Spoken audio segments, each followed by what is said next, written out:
it's taken me a long time. I'm old now, so I'm completely cool with it now, you know, because I understand it a lot better.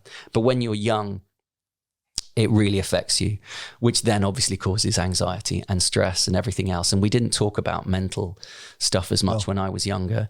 And that, it's yet again, will cause a flare up, you know, and then you go down and it's just a never ending spiral. Yeah. And so whilst I had this little crazy period when after the first big operation where I was gifted my life back, you know, and I thought, wow, okay, actually, you know, this could be all right. Find a toilet now. And, you know, I'm having to pull over to the side of the road and hold on to like a fence and just squeeze and just like do some deep breathing and try not to have an accident in public, which, you know, I joke about that a lot in my show. It is funny, but, you know, at the time, it's not funny because you're going, oh my God, I'm going to have an accident in public. I get to 17 and I've finally come off all the benders and I'm struggling with the mental health and I'm chopping cheese with my moods and I'm highly strung and easy to anger and stuff. I was fighting a lot. I was getting into fights and all that when we were out and stuff like that. And it eventually got that bad that one night I just decided I was like, enough's enough. The pain was still there. The pain has always been there at this point, right?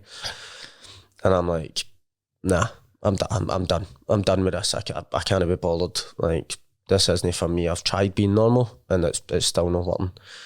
And 17-year-old, I hung myself from a pull-up bar. And the first person that listened was probably the latter part of 2018, and it was a GP. She was a locum GP. It's weird how small things really stick in your head. And she says, you know what?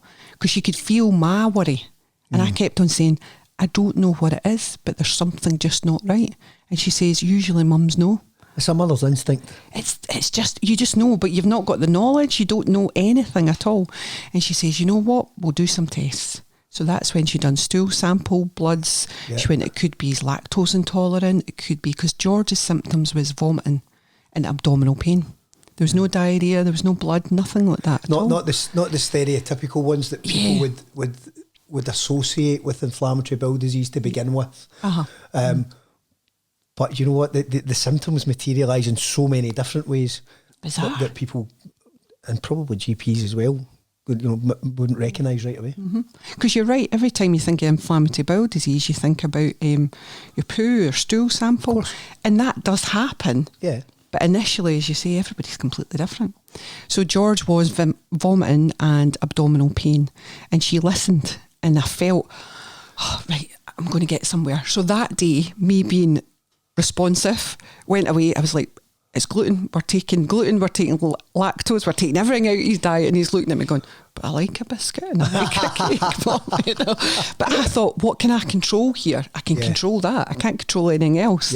But his symptoms just got worse and worse. And then we went for a consultant. We got there, we done all that part. And then that's when we eventually got referred through to Glasgow, Queen Elizabeth, the Children's Hospital. And that's when we started the journey. My memories of my mum, obviously you've got the serious bit when you're in at the hospitals and all that kind of stuff. Anything, I can honestly say that anything she ever done was based around us. Yeah. You know, so she really was a mum. Oh, like, properly. Like, she was always where we stayed in that's how she was always up at the shops, get stocking up. What you know, I don't know how often it was. It felt like once a month. Once a month you get dragged for a posh shop to Marks and Spencer's. I think she was maybe shoplifting because she'd come away with loads of bags. But she was always. We were definitely, between the 3 years, my dad and my brother and me, we were just the centre of everything for her. Which is incredible, because it should have been another way about. And if that wasn't bad enough, you brought Crohn's into the mix as well, just to make your life a bit more interesting. Well, this is the thing, I didn't think it was interesting enough, and I was like, I'd like something that I never know how it's going to affect me. Vicky and I were talking about this in the car, how it's going to affect me, when it's going to affect me. When I think it's like all under control, then it just comes out of nowhere and gives me a wee new surprise. I thought, do you know what, that's exactly what I need in my life. I know, I need that in my life, because there's not enough happening. I just need that extra challenge. But seriously, diagnosed with Crohn's 2019? 2019, yeah. So I had about 6 months, Derek, I used to work, as you mentioned, music marketing, and pretty stressful job, right? I had about 6 months where, and I'm going to be graphic, right? I literally had stuff leaking out my butt, right? And my bum was like really inflamed. And instead of going, this seems really bad, and at the same time, like, I had this rash. So it was kind of like, you could almost describe it as like bruising. And it was spreading up my neck, onto my face, up my arms. And I was just covering it all in makeup and getting on with it, right? I was about to work on Transmit Festival. So that was what I was heading towards. And I was just like, right, we just need to keep going. So there was a point where I was in the house and my cousin was staying with me, and I woke up and I didn't realise I'd fallen asleep. And it was like maybe 6 o'clock at night, and I went, do you know that you're in the middle of talking to me? You just fell asleep. Like, you've got narcolepsy. And I went, okay, it's fine. It must be this weird rash that I've got. And at no point did I think, I'm really unwell. Like, this is insanity. I was going to the doctor. They were telling me I had some sort of viral condition. And they were also telling me that I had piles. So I was like, all right, well, it's just really bad piles. And I never thought, this is clearly like something that I need to deal with, because I've never had Crohn's before that point. I'd never had any IBD issues, and I was just kind of going along my normal life, just falling asleep all the time. Fell asleep at my desk like that once as well, and then the rash was just getting worse and worse and worse. But you know that way, I don't know if you've ever been like this, where sometimes you're just in a state of like your body telling you lots of things, but if you're not used to listening to your body, you just don't hear. My life has been kind of a big sort of, it's guilt. I think guilt, shame, and embarrassment have been like a huge. They've been the driving kind of emotions in my life a lot of the time, actually. And it doesn't just stop when you become an older teenager or an adult. It kind of, I feel like that experience shaped my personality. It shaped the person that I became because I spent so long trying to hide things and trying not to be myself, I suppose, and trying not to show how I was feeling, that became the norm. So making myself small, not taking risks, not putting myself forward in any sense, kind of became my personality, and still is to an extent. I still have to battle to be brave, to do things that I have found difficult in the past, and I still have to have I have lots of doubt, lots of self-doubt, lots of challenges around self-worth and that kind of thing. It doesn't just go away.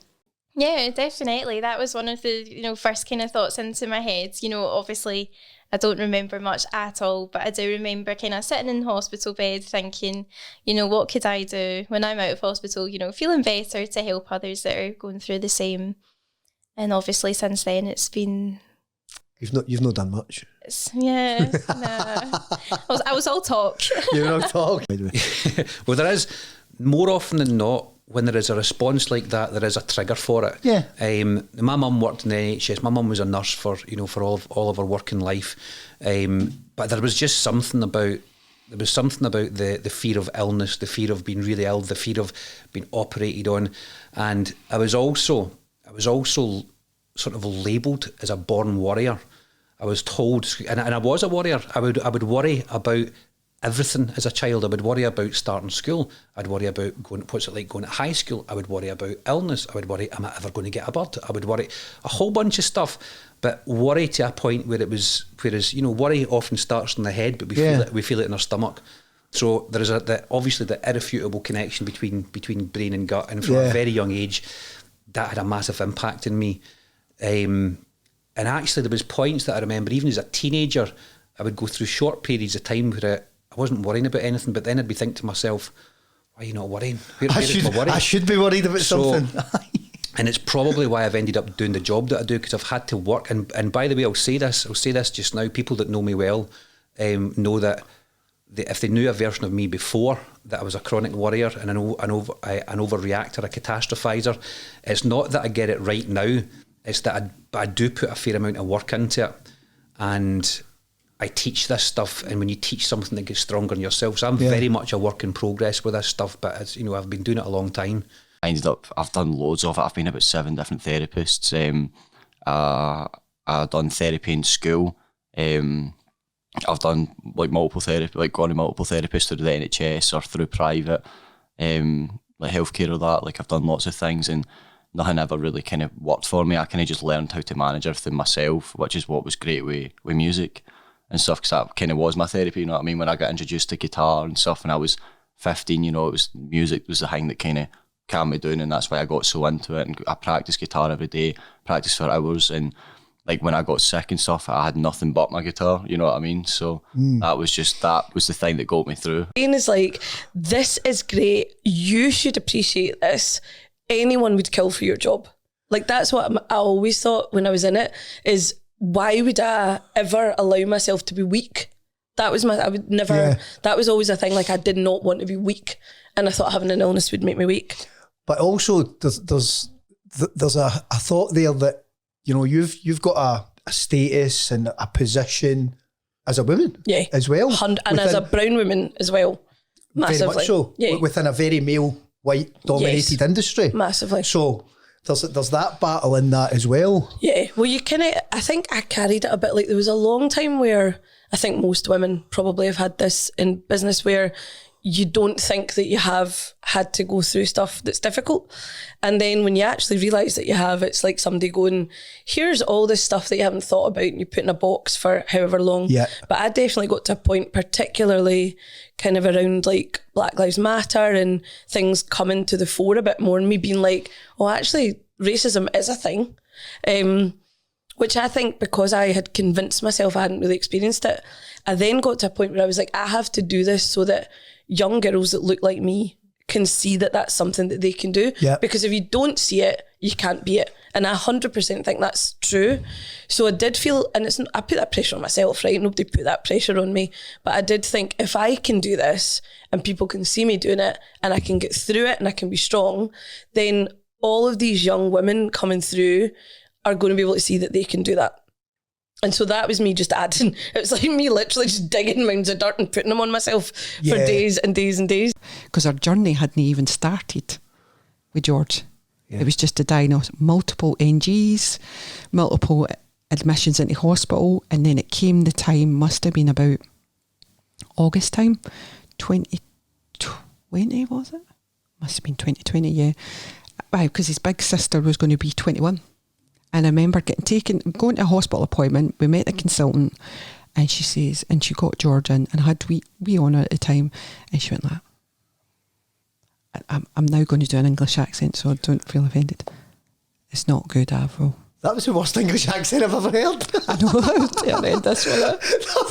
It's not good. I can't even do it now. There you are. I thought, and I just remember that, and George's face. So they went outside, and then they got the surgeon up. But everything that day, I seen this surgeon that I didn't know was going to be a surgeon in the lift. And I said hello. Me being me, I talked to everybody. I was talking to him. And then he comes in, I went, I just seen you in the lift. And they just laid it out. Really? Your son's not well. He's really unwell. It's not good. And that feeling inside and coming up, awful. Just, you'll never forget that. How would you describe that? Is it even describable? Just the feeling in your stomach and coming up and over your body. It was like a cold sweat. Because it's not the first time I've been told that. Yeah. You know, not in the capacity as a parent, but in the capacity as a daughter. Yeah. It's not good. What does not good mean? And then the surgeon's in. And then they're saying, well, there's one thing, we don't know if he'll survive because he's so unwell. My God. Or if he does survive, then we don't know what it's going to look like for him. I'm sitting there taking all this. Just me, knowing that I have to go back out there and see my son and my daughter. My mum obviously been absolutely terrified of all this happening and stuff. Of course. She refused to let them do surgery on me until she had photographic proof. And we went for another scan and took biopsies and stuff, and they showed my mum and me photos, and it was like, you ever see on cigarette packets and it's like the black tarred lungs. Of and course, it's just like all rotten. That was my inside. It was just, everything was just rotten. And that's when we decided, like, right, cool. And I was given my first ileostomy bag at the age of 11. Yeah, I just couldn't really cope. I just thought, I honestly just done everything I could just to avoid everything, like all of that. I just would try and not think about it, just focus on my uni work or my college work, my guitar, my music and stuff. And I would just, I honestly, I don't even know how to explain it. I would just do everything I could to not think about it and pretend it wasn't a thing. And then it kind of just got to the point where I couldn't really. By the time my mum was noticing it, I was becoming like, you could see it on the outside. Now it's a disease on the inside, but it was starting to show on the outside, you know what I mean? So, is that because you'd been losing so much weight? Yeah, I was just dropping weight, you know, and I was already a really skinny guy, never mind a disease that makes you lose more weight. So I was dropping all the weight. I was just a really funny colour. My mum was like, yeah, you're really, really not well. So I remember it was like I ended up just breaking down and just started greeting to her and just was bawling my eyes out, just like, I'm really not well, I can't cope with this anymore. It just got too much for me, you know, I couldn't hide it anymore. And so you broke, basically. Yeah, I still didn't even tell her, like I still didn't tell the full story. I just told her I really need help, like I'm struggling, like there's really something not right. I shouldn't have stomach problems every day for like a year and a half, however long it had been. So we phoned the doctors, and actually my mum phoned the doctors, and she was like, you need to give him a blood test. Like, I don't care, like you're giving him a blood test, he's ill, like I can tell there's something wrong. And the doctor even went, she was like, oh, if it'll make you feel better then he can come down, but we don't really see the point and all this, you know, like they're saying we don't see the point. But and then obviously I went down the next, I think this was like a Friday or Saturday, and I went on the Monday to get my bloods done. And I went in, done the bloods, and I think it was later on that day, that same day I got my bloods, I got a phone call from, or it was maybe the next day, I can't remember. I got a phone call from my GP, and she was like, you need to come down like straight away, or like first thing tomorrow morning. I need to check you out. Every single one of my bloods was like, there was like a marker like red or something like that. It was like showing red. It was showing like everything was off. And she was like, we need to get you in for a scope and stuff. We think you've maybe got Crohn's disease or colitis. You know, we need to get you checked out. So I remember I went and told my mum. It was funny, actually, this was a few years, like last week, I got a memory of my Snapchat. So I remember my mum took me to McDonald's to cheer me up and that, because I was like greeting and stuff, and I was like, oh no, I'm ill and everything. So she took me for a McDonald's, and I've got a photo came up saying about that. The first thing, looking back on that part of the journey, you thought that was normal. We all thought it was normal. Ah, okay. Because you didn't know anything else. I didn't know anything else. I never knew anything else. Nobody knew it. They just knew that this was part of life. Was my mum getting in and out of hospital, spending time in doctor's surgeries.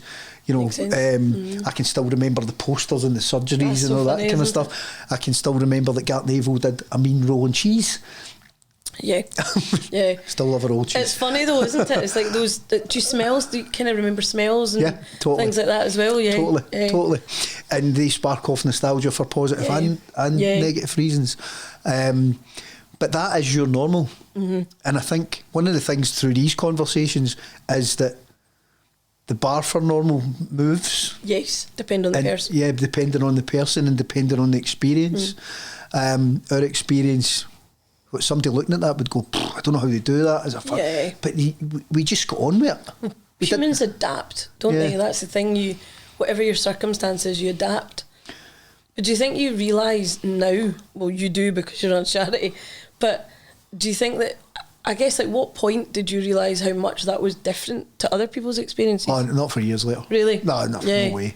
It was just like part of your life, and you just kind of got through it. No, indeed. I think it's really interesting because I think if you look at social media, if you look at sort of in the press, the kind of examples that you see of people who have inflammatory bowel disease tend to be the more people who have more serious disease, the people that have more hospital trips and surgeries, and because that's kind of, as a society, that's what we're interested in, isn't it? We want to hear we almost like seek the horror stories, I suppose, the scary or the more serious stuff. And, you know, and rightly so that those people should be sharing their stories.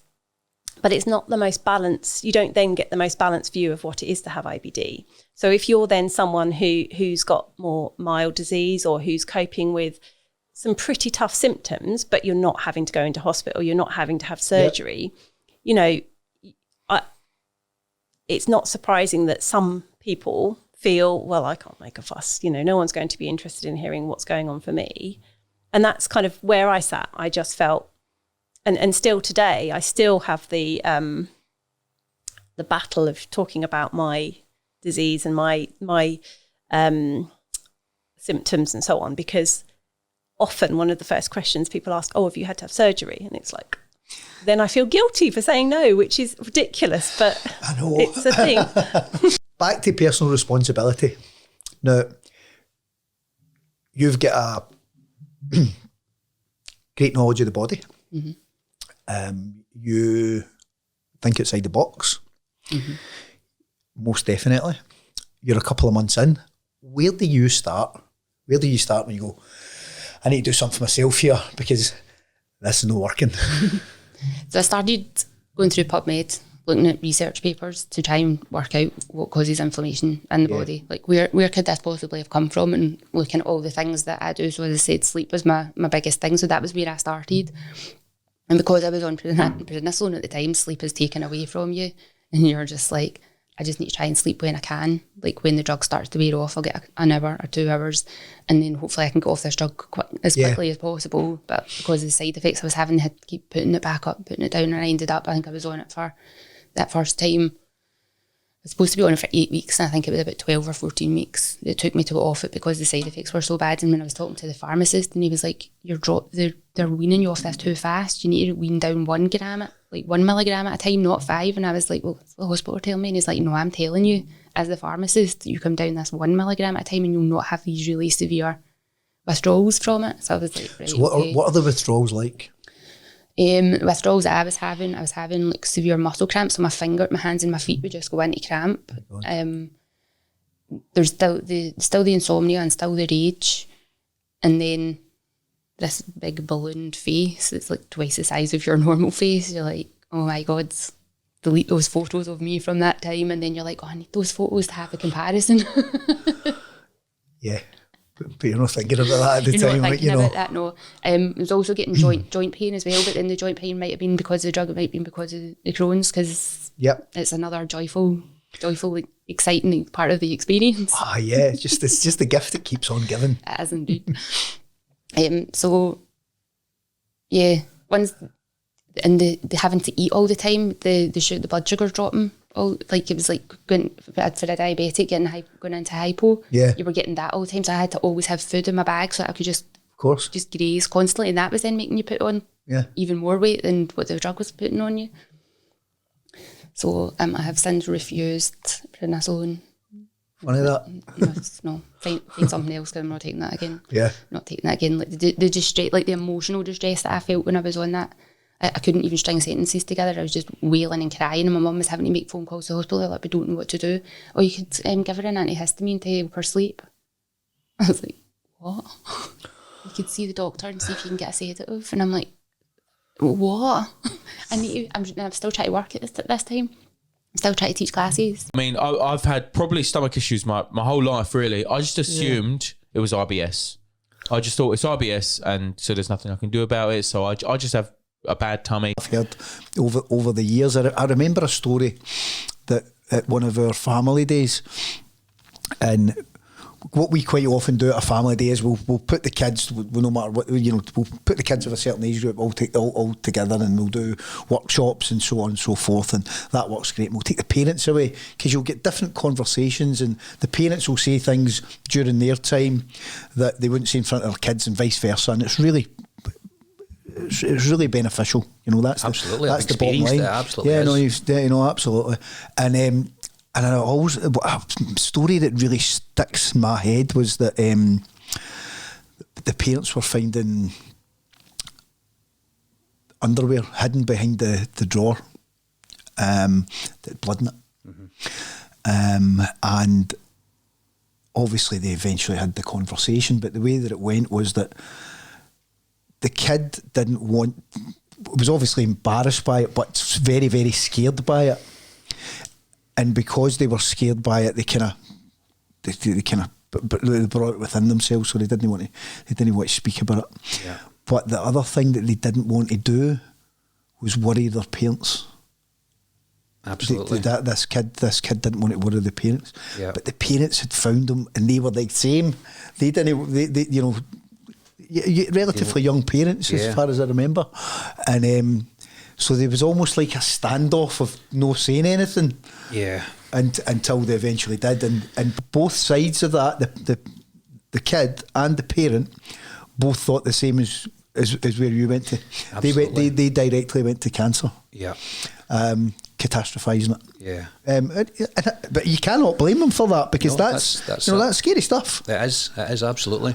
It's really brave of you guys to come and share your story. Oh, come on. I said this earlier on. I don't think it's brave. I think it's just important to share the story, because I think Crohn's is quite, and colitis obviously, and all IBD things are quite insulating, because it's embarrassing. So no one wants to talk about it. So the more people do talk about it, absolutely, and the more they realise that they're not actually alone, and that there are similarities with all of us. We all share essentially the same journey, then that makes them feel not so excluded. And hopefully there's a little bit of confidence that can come from that. Absolutely. And they can, I've taken advice from others. I'm on Crohn's and colitis website. I see what others are going through as well.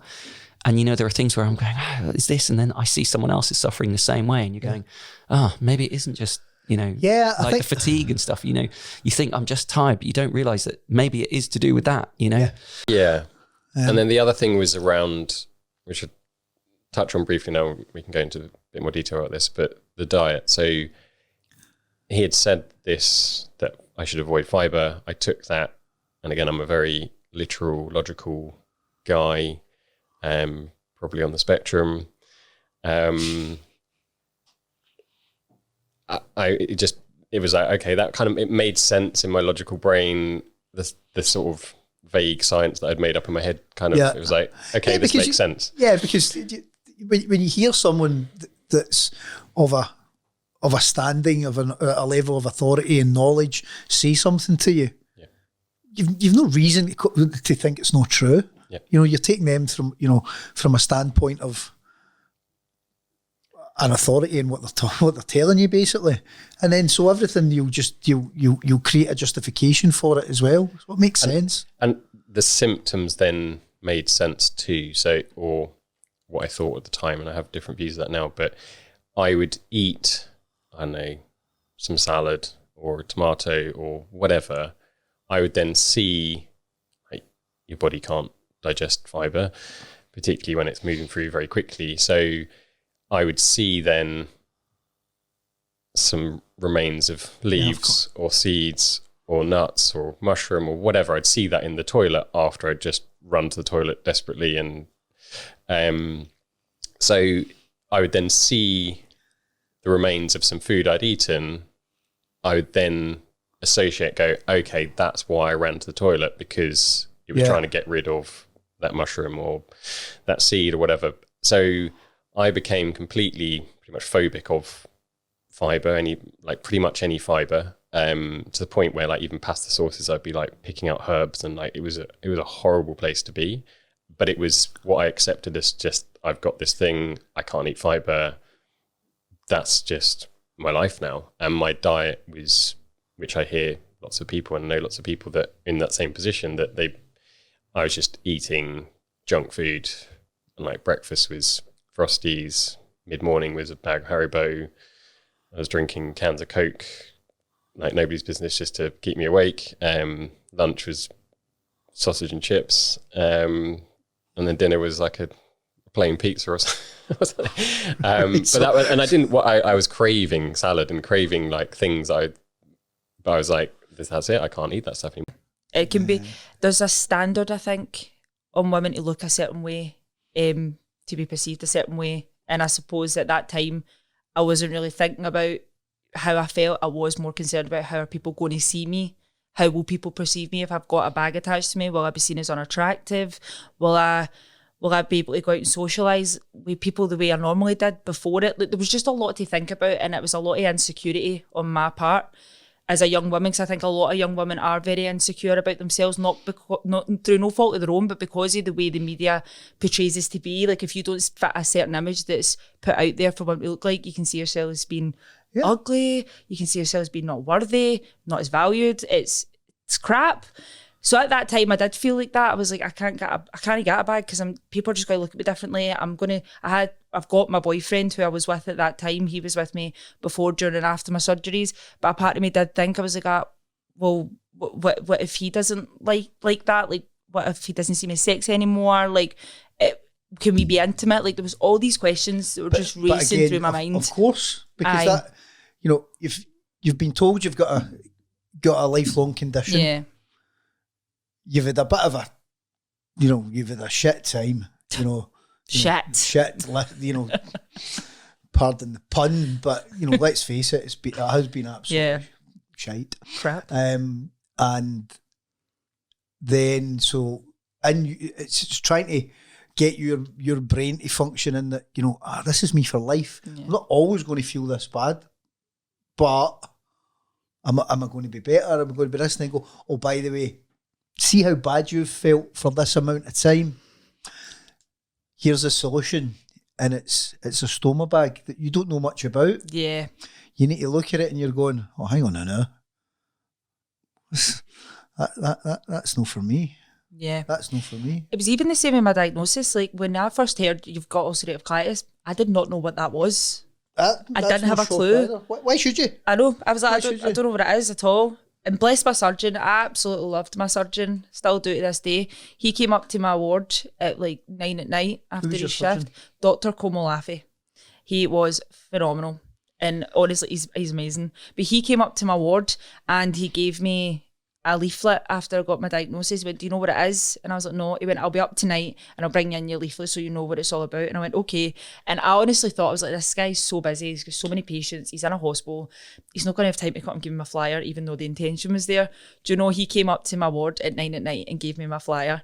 And he came in and he said to me, here's a leaflet. And he sat with me and went through it, sat next to me, went through it with me, explained it all to me in a way that I could understand. What a legend. What a legend. What a legend. Honestly, I love this guy. If you're listening, legend. The medicine is not the only answer. Yeah. It is multifactorial, and it's about you managing to find your way in your life with your IBD. Parents were at that point. Mm-hmm. I mean, how does it make you feel?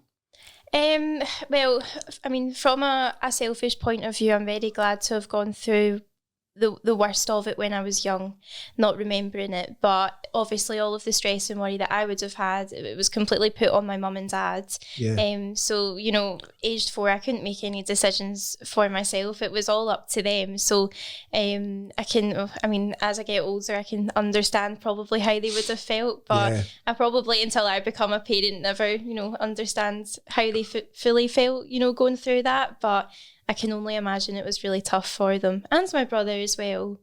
It really does have a knock-on effect, I think, on families. Yeah, I mean,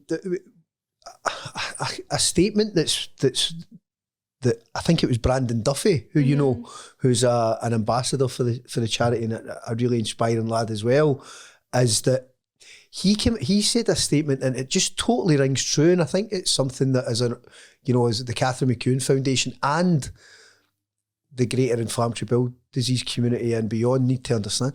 It's not just the patient that gets inflammatory bowel disease, it's the family. Definitely, and I think that's what the foundation, what we do really well is we, the family days and stuff like that. I think that's so important for the kind of the family to have that kind of support, not just the patient going through it. Kids, teenagers, adults, you do not stop those meds. Those meds are there to keep you in good enough health, and it might be actually to keep you going. Like, you don't realise why you're taking them to the full extent. Yeah, they'll say it helps with inflammation and stuff and immune suppressants to keep you thingy, but you don't realise stopping stuff like that can bring really, really bad side effects, and it's so dangerous. So I was looking at the research because I've got that scientific background and I don't want to just look for the magic pill again, although you still fall down that trap. It's like, right, what diet can I do? What do I need to be eating to help my body heal? Yeah. Who in my community can I tap into? Who's got knowledge? So I reached out to friends that do like EFT tapping to help me with some of the emotional stuff. I spoke to some of my friends that were nutritionists and dietitians. I reached out to people to my friend who had Crohn's, and she was a bit resistant to talk about things. Like, so I think she was in a place where she's like, I don't have that disease. Like, I'm well, so therefore it doesn't exist in my life. And there was just kind of, I felt like I had resistance, but maybe it's also she didn't want to tell me to do something that had worked for her that might not work for me. Yeah, but there's also another way of looking at it, that by having that conversation, that's going to bring back a lot of painful stuff for her. And so her go to there is, nah, you're not taking me there. Yep. That's quite possible as well, isn't it? Yeah. So ordered lots of books from Amazon of all these books. This book will cure you. This diet will cure you. How did that work for you? Didn't. Oh, really? Really? Because one of them. Did you ask for your money back? No, I should have though. I'm going to try and resell them. I'm like, this book's great.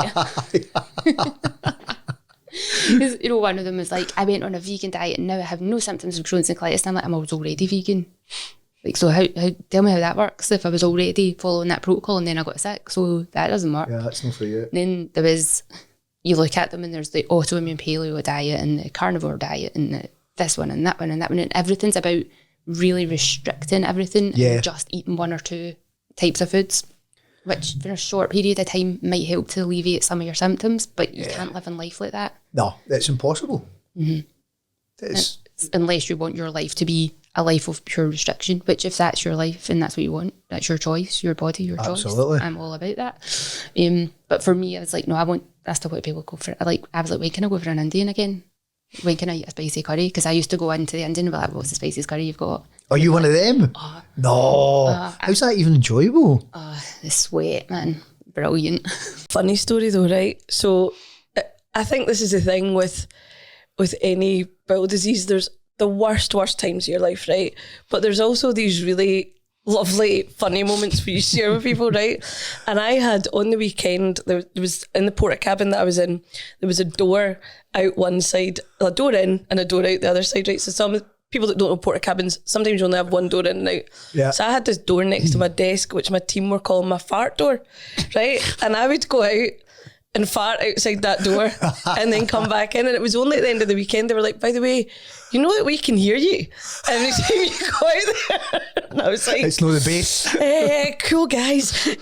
But also like just things that I think about on that weekend. Like I was basically going in the toilet and stuffing my pants with like toilet paper to stop the leaking, right? And I thought that was acceptable. That's mental. But it's survival mode. It's totally just like, I'll just get through it. I'll go and do my 20,000 steps. It'll be fine. Because I think his full liver, kidneys were all starting to shut down. Aye. Everything was shutting down because he didn't get the nutrients. Yeah. And I can look back and say, but I delayed treatment. I should have got him steroids. But the reality is, look at his recovery now. It happened the way it had to happen. And I have to make peace with that. Yeah. You know? Is that, for you as a parent, is that difficult? Have you made peace with that? I've made peace with it, yeah. Because you just look at him. I've made peace with it.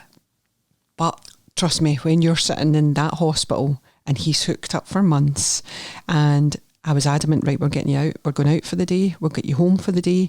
Honor needs to see you. Your big sister needs, everybody needs part of you. And I had to create a home in that hospital for him. Yeah. How did you do that?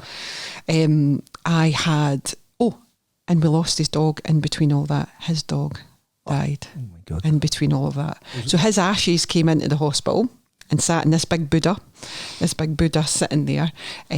We got him games, music was on, throw in the bed, trying to really just personalise, because they're really clinical, these rooms. Yeah. I mean, really clinical. And you're sitting and there's no windows in the room he was in. There is a small window, but it looks out into an atrium or something. Not outdoor space, like no fresh air. This is Queen Elizabeth. Queen Elizabeth. Yeah, I know. Yeah, there's like no fresh air or anything. And his bed is facing a wall. Andy. And actually where he was, you're watching people walk past, but everybody's in their own ice. There's no community, there's no conversation. Yeah. And a lot of your nurses came in just to do tasks. Yeah. No, definitely. And I mean, I would be lying if I said, some days I wish I was just had a normal body and was just, you know, normal.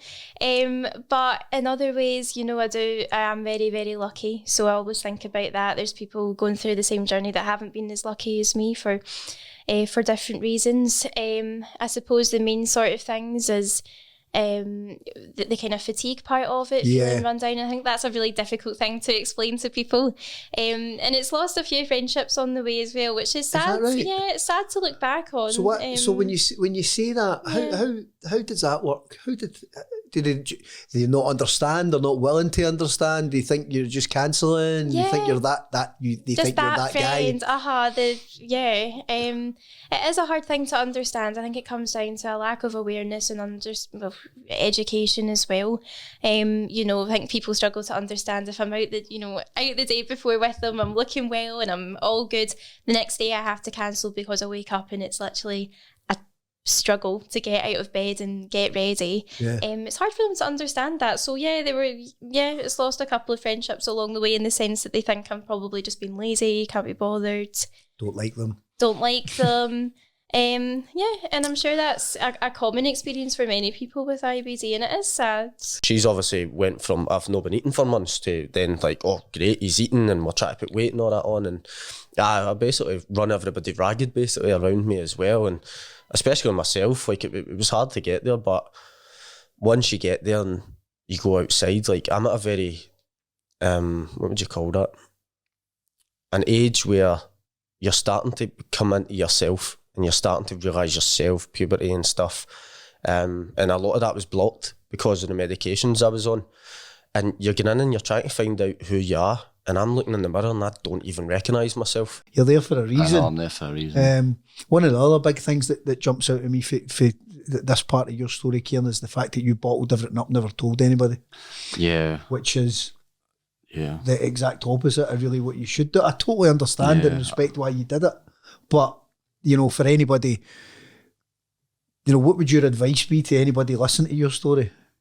Honestly, just talk to someone. That's the best thing you could do. My biggest regret is bottling it up and not telling anyone, because I bottled it up. I made myself so depressed, so anxious, and honestly, at the end of the day, it wasn't worth it. You know, it was just always make sure you've got someone to talk to them. You know, just be honest. You know, it could do you the world of difference. You know, because you're already so mentally drained and physically drained, and that having that on top of that is the worst thing that you can do, you know. And obviously that was a bit almost was the worst bit, you know, was the bottling it up and the mental side of it. I almost would say that was worse than the physical aspect. Yeah, because I think just listening to you, you're doing your utmost to lie to yourself. Yeah, absolutely. You know, it's effectively, aren't you? But you're lying to the people that love you, who are so worried about you in the first place. And you know, I think it's a message that comes through, and I've mentioned it loads of times on the Gutsy podcast, is talk. It might feel the most alien thing for some people to do, but like talking and sharing and getting that help, you know, and you know, a phrase that comes through very often on this is find your tribe. Yeah, you know, that's find it. your I know you've found yours. I know, have. We'll get into that. We need to get to that, absolutely. We'll get that a bit later. But at the time, it's so important to talk and try and work things out. So I'm not glad that you regret it in any way, shape or form, but I'm glad that you recognise it, and I'm glad that your story can there'll be people out there that will be bottling things up just now. Yeah, and that's why I do like my social media thing. I'm always open about it. I tell everyone about it, everyone that I know, I meet and everything know about it. And that's just because I always want to give someone the opportunity to have someone to talk to, because that's something I never had. I didn't know anyone with this disease. I didn't know anything about it. I was the only one. I felt dead alone with it. And, you know, this was like, I was going through this full thing alone. And I honestly, I would have done anything to have what I have now, like then, you know, that would have done me so much good. But, I mean, when we did have the conversation, I remember the moment we had, but the reason for the conversation, because I found nappies in the cupboard. Yeah. And I thought I was going to have a wee brother or sister. Oh, Derek! Seriously, I thought, so you're disappointed. I thought they were planning. No, I didn't want one of them. You're the youngest by any chance? Of course. I was, you know, I thought mum and dad were planning ahead, But what I didn't realise was that my mum had to wear them sometimes. Yeah. Because to prevent accidents. Do you know that's such an interesting thing to talk about as well? Is just like those are the things that are a reality for so many people. But people just, it's like we talked about when I was on as well. There's so many things that people with IBD go through that they just accept. And I suppose that's kind of like what you're talking about is like just a part of your life. It's just what happens, isn't it? It's like as much as you don't like it, you don't really have loads of time to reflect on it. Well, you talked about adapting. And adapting, or, you know, some people would look at it as survival mode and what you need to do. So would they, you know, I can't speak for her clearly, but what did she need to do to make that half a mile walk up to the shop to get the shopping for us coming in for school? Yeah. There's a lot of anxiety in it, and I never seen that anxiety ever. Which is amazing, isn't it? I can see it now that I've got more knowledge, because my mum would one of my mum's stress, when my mum was stressed, that was a trigger for a flare.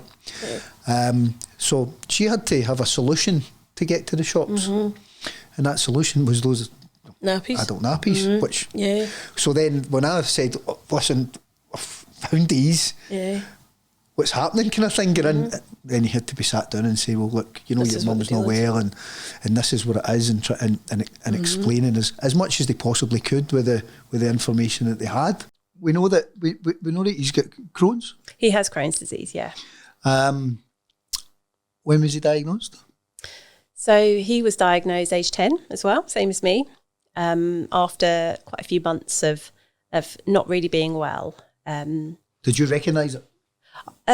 It took a while, which seems utterly insane. Of anybody, I would be the best placed to be able to spot these things. But actually, his initial symptoms were quite different to anything I'd had, and I can't really remember what I was like on the lead up to diagnosis. So he was always quite a slim child, but he was kind of growing upwards a little bit, but not growing outwards. So he was getting thinner and thinner. And I think he also started, he's always had some kind of like slightly odd habits, but he started sitting down all the time. So whenever we were out and about, he would walk, but the minute we stopped, wherever we were, whatever we were doing, whatever the weather, he would sit down on the floor. And I just thought, this is a really strange habit, strange child. But it was fine. It wasn't inconvenient. The only times I would be a bit confused was if it was chucking down with rain and we were on the playground and he'd just sit down in a puddle. He would never be able to explain why. He just did. So, and that happened for quite a few months as well. Did you just say he sat down in the puddle? He sat down he would sit down in puddles. Like he would just sit down wherever we were, in the middle of shops, anywhere. So eventually, I kind of was at the stage where I was thinking, has he got pains in his legs? Is he just, what's going on? Because he would never like add anything to it. When I said, are you okay? Yeah, he'd just get up and get going. And it wasn't until a few months later, he said to me, I've got a bubbly tummy. And I was like, oh, okay. And kind of that would become his thing. He'd say, oh, I've got a bubbly tummy. And I'd say, oh, have you got tummy ache? Does it hurt? It's just bubbly. And it was kind of, it didn't take very long for me to then start going, oh, okay. And then he started going to the toilet more regularly. And it was like, oh my goodness me, okay, I'm recognising these symptoms. Yep. So I went straight to my doctor. And my doctor had dealt with me and my sort of journey with IBD for several years by then. And I said, you're probably just going to tell me to go away, but I've got this horrible feeling that Max might be... might have IBD.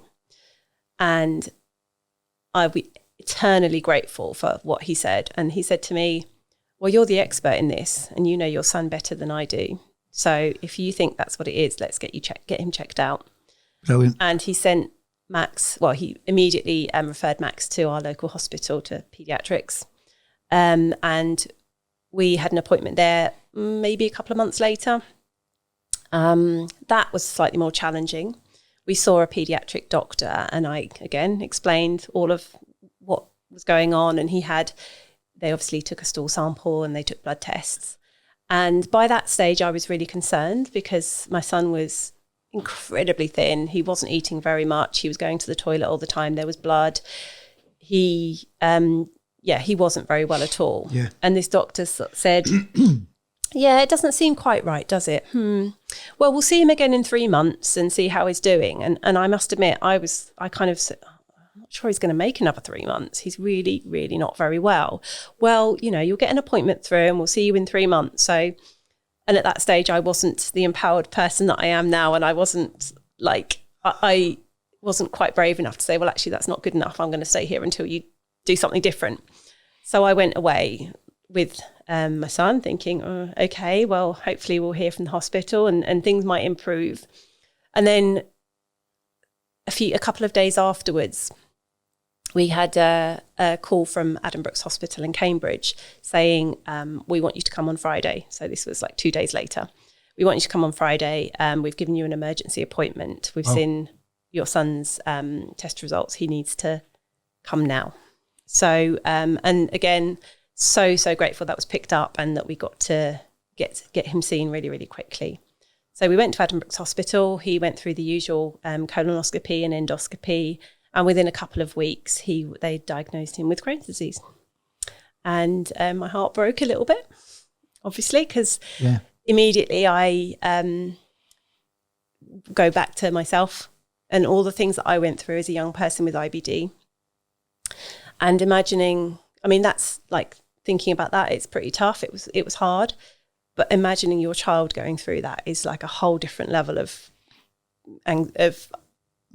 emotion, I suppose.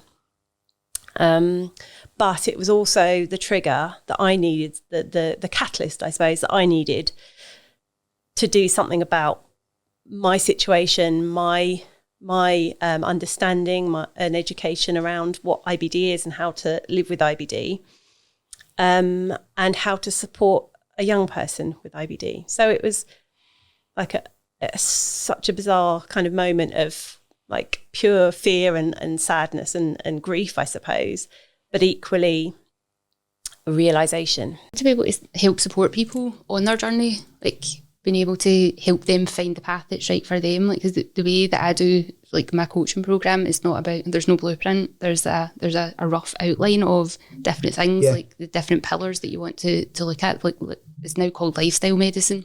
There's the 6 pillars, which are sleep, physical activity, healthy eating, healthy relationships, mental awareness, and minimising harmful substances. So using that framework to individualise it to each person to make it work for them so that they feel as well as they can. And it's always, where are you right now? What's the next step forward? It's not about where do you want to be in 5 years, because you don't know. Of course. You don't know with the nature of whatever your condition is. So I've worked with people with MS, Parkinson's, people that are recovering from strokes, IBD, like a whole fibromyalgia, like chronic fatigue syndrome, like a whole spectrum of inflammatory conditions. And everybody's journey is similar but different. Like the label that they've got on, it's different, but it all comes down to inflammation. So it's like, how can we reduce inflammation in your body, and what works, what are you doing right now, and what wee tweaks can we make to your life to make it a bit better, to improve your quality of life. Good for you. Yeah. You enjoy it, don't you? I love it. I love the puzzle. Like my clients laugh when they come in and they're like, oh, I've got a sore knee. And I'm like, right, tell me about this. What kind of pain? What kind of pain is it? Is it hot? Is it sharp? Is it this? Is it that? What have you been doing for the last 24 hours? Let me just see how you're standing. Right, move. When you do this, does that hurt? When you do that? And they're just like, you're so funny. You can just see your brain going, try to work it out. Like, everything happens for a reason. Yeah. It's like, let's find out what that is, and can we untangle the knots? Brilliant. Good for you.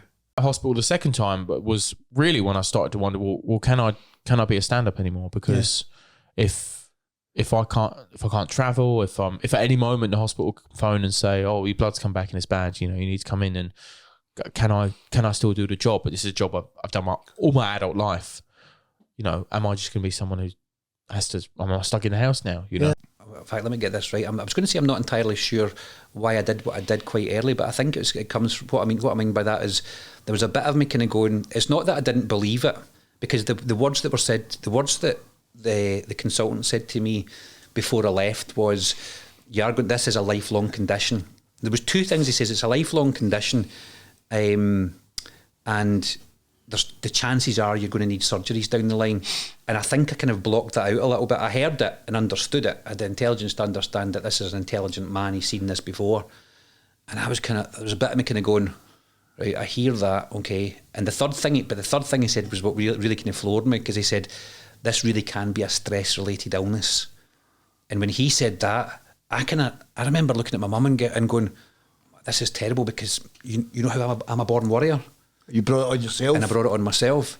Another thing about this, the thing about being a born warrior is that nobody is a born warrior. That is categorically, it's not possible. We're not born worried. Don't get me wrong, there is a small but significant, some people can be born into trauma. Some people can be born into chaos, depending on what the family lifestyle is. But we don't come out going, oh, I'm worried.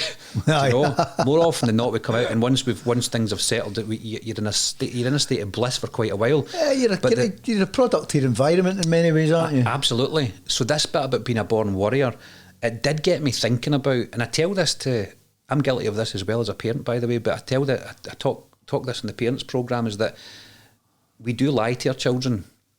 And I don't mean facetiously to dupe them or anything, but we do lie to them about things which we think is for the greater good. And an example of that is Santa. No, we could go really deep here, but we don't want to offend a lot of people. But there's loads of lies. Well, there is. But we tell people certain things at a certain age, and I remember, I think when I was told by family members, or you're a born warrior, or I would hear my reputation from other people sometimes, Mark's a wee warrior.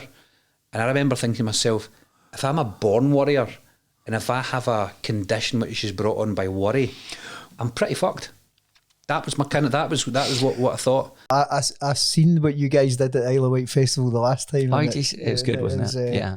That was a nice moment as well, because that was also the last stage my dad played in the UK before he passed away. Oh, wow. So it was a bit of an emotional moment to actually walk onto the same stage. And, and yet again, I was worried because, of course, I'm not playing original stuff. I'm playing other people's stuff. But of course, what people don't realize about my band is it's made up of some of the best session players in the world. So they all play for big name artists. And I've always wanted to just bring a show. Can I just add here, and I genuinely mean this, is part of us running the scholarship, and I'll say a wee bit more about that, is one of the amazing things about the scholarship, outside of supporting the education, which is the fundamental thing, is often when we at Saturday School meet the scholars, you guys aren't long diagnosed. Katie, I think you'd been diagnosed a month when you came to us. Yeah. George, I think similar, maybe within a few months, maybe a year. Don't take this the wrong way, but the first time we meet our scholars, you're normally not looking your best. And I don't mean to offend, but yeah, there's a point about you. But what I'm saying is, you guys have come because, you're probably still unwell, you're maybe still on your different drugs, steroids, all these different things. Excuse me.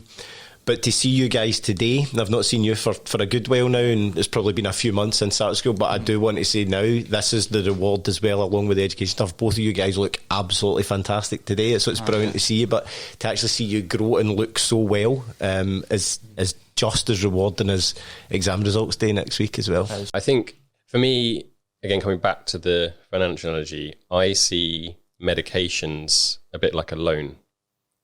So they can help, possibly even artificially, get you to a good place, and that's completely fine, and they're really important, like the steroids. So they were like my loan. Where I think the kind of medical model goes slightly wrong is we're not. If you're in debt, why you're in debt? There's no point just giving someone a loan and then they spend all that money, and then you give them another loan and they spend all that money and you give them another loan. We need to look at then, how do you support that person so they don't need to keep having that loan. And if they need that loan for the rest of their life, then that's completely fine. But and again, it's about finding that right balance for that individual. But I think we need to look at what is going on in your life and do it at a time when you're in a good place. Like, there's no way that you can start making changes, and these changes take a lot of time. They're super slow. Like my sort of health journey took me years and years and years to slowly make these kind of little incremental changes.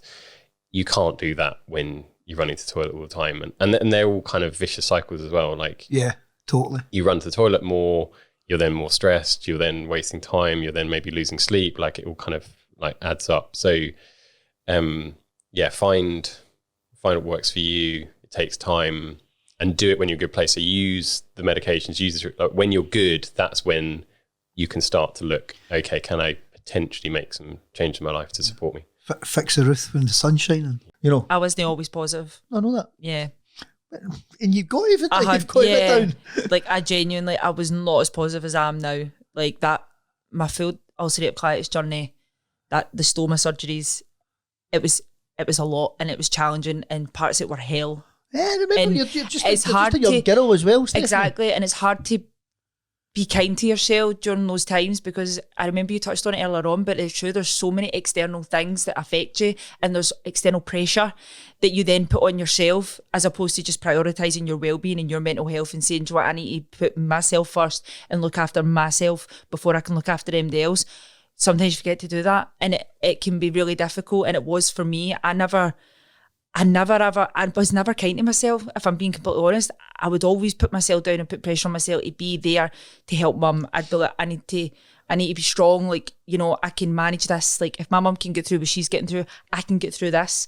And sometimes, as much as that was a positive thing to tell myself, I wasn't allowing myself the time to rest and just do nothing, because I was putting all this pressure on myself to get up and move and try and be normal. I was trying to do normal day-to-day things, like get up and make myself dinner and eat. I was trying to go for a shower.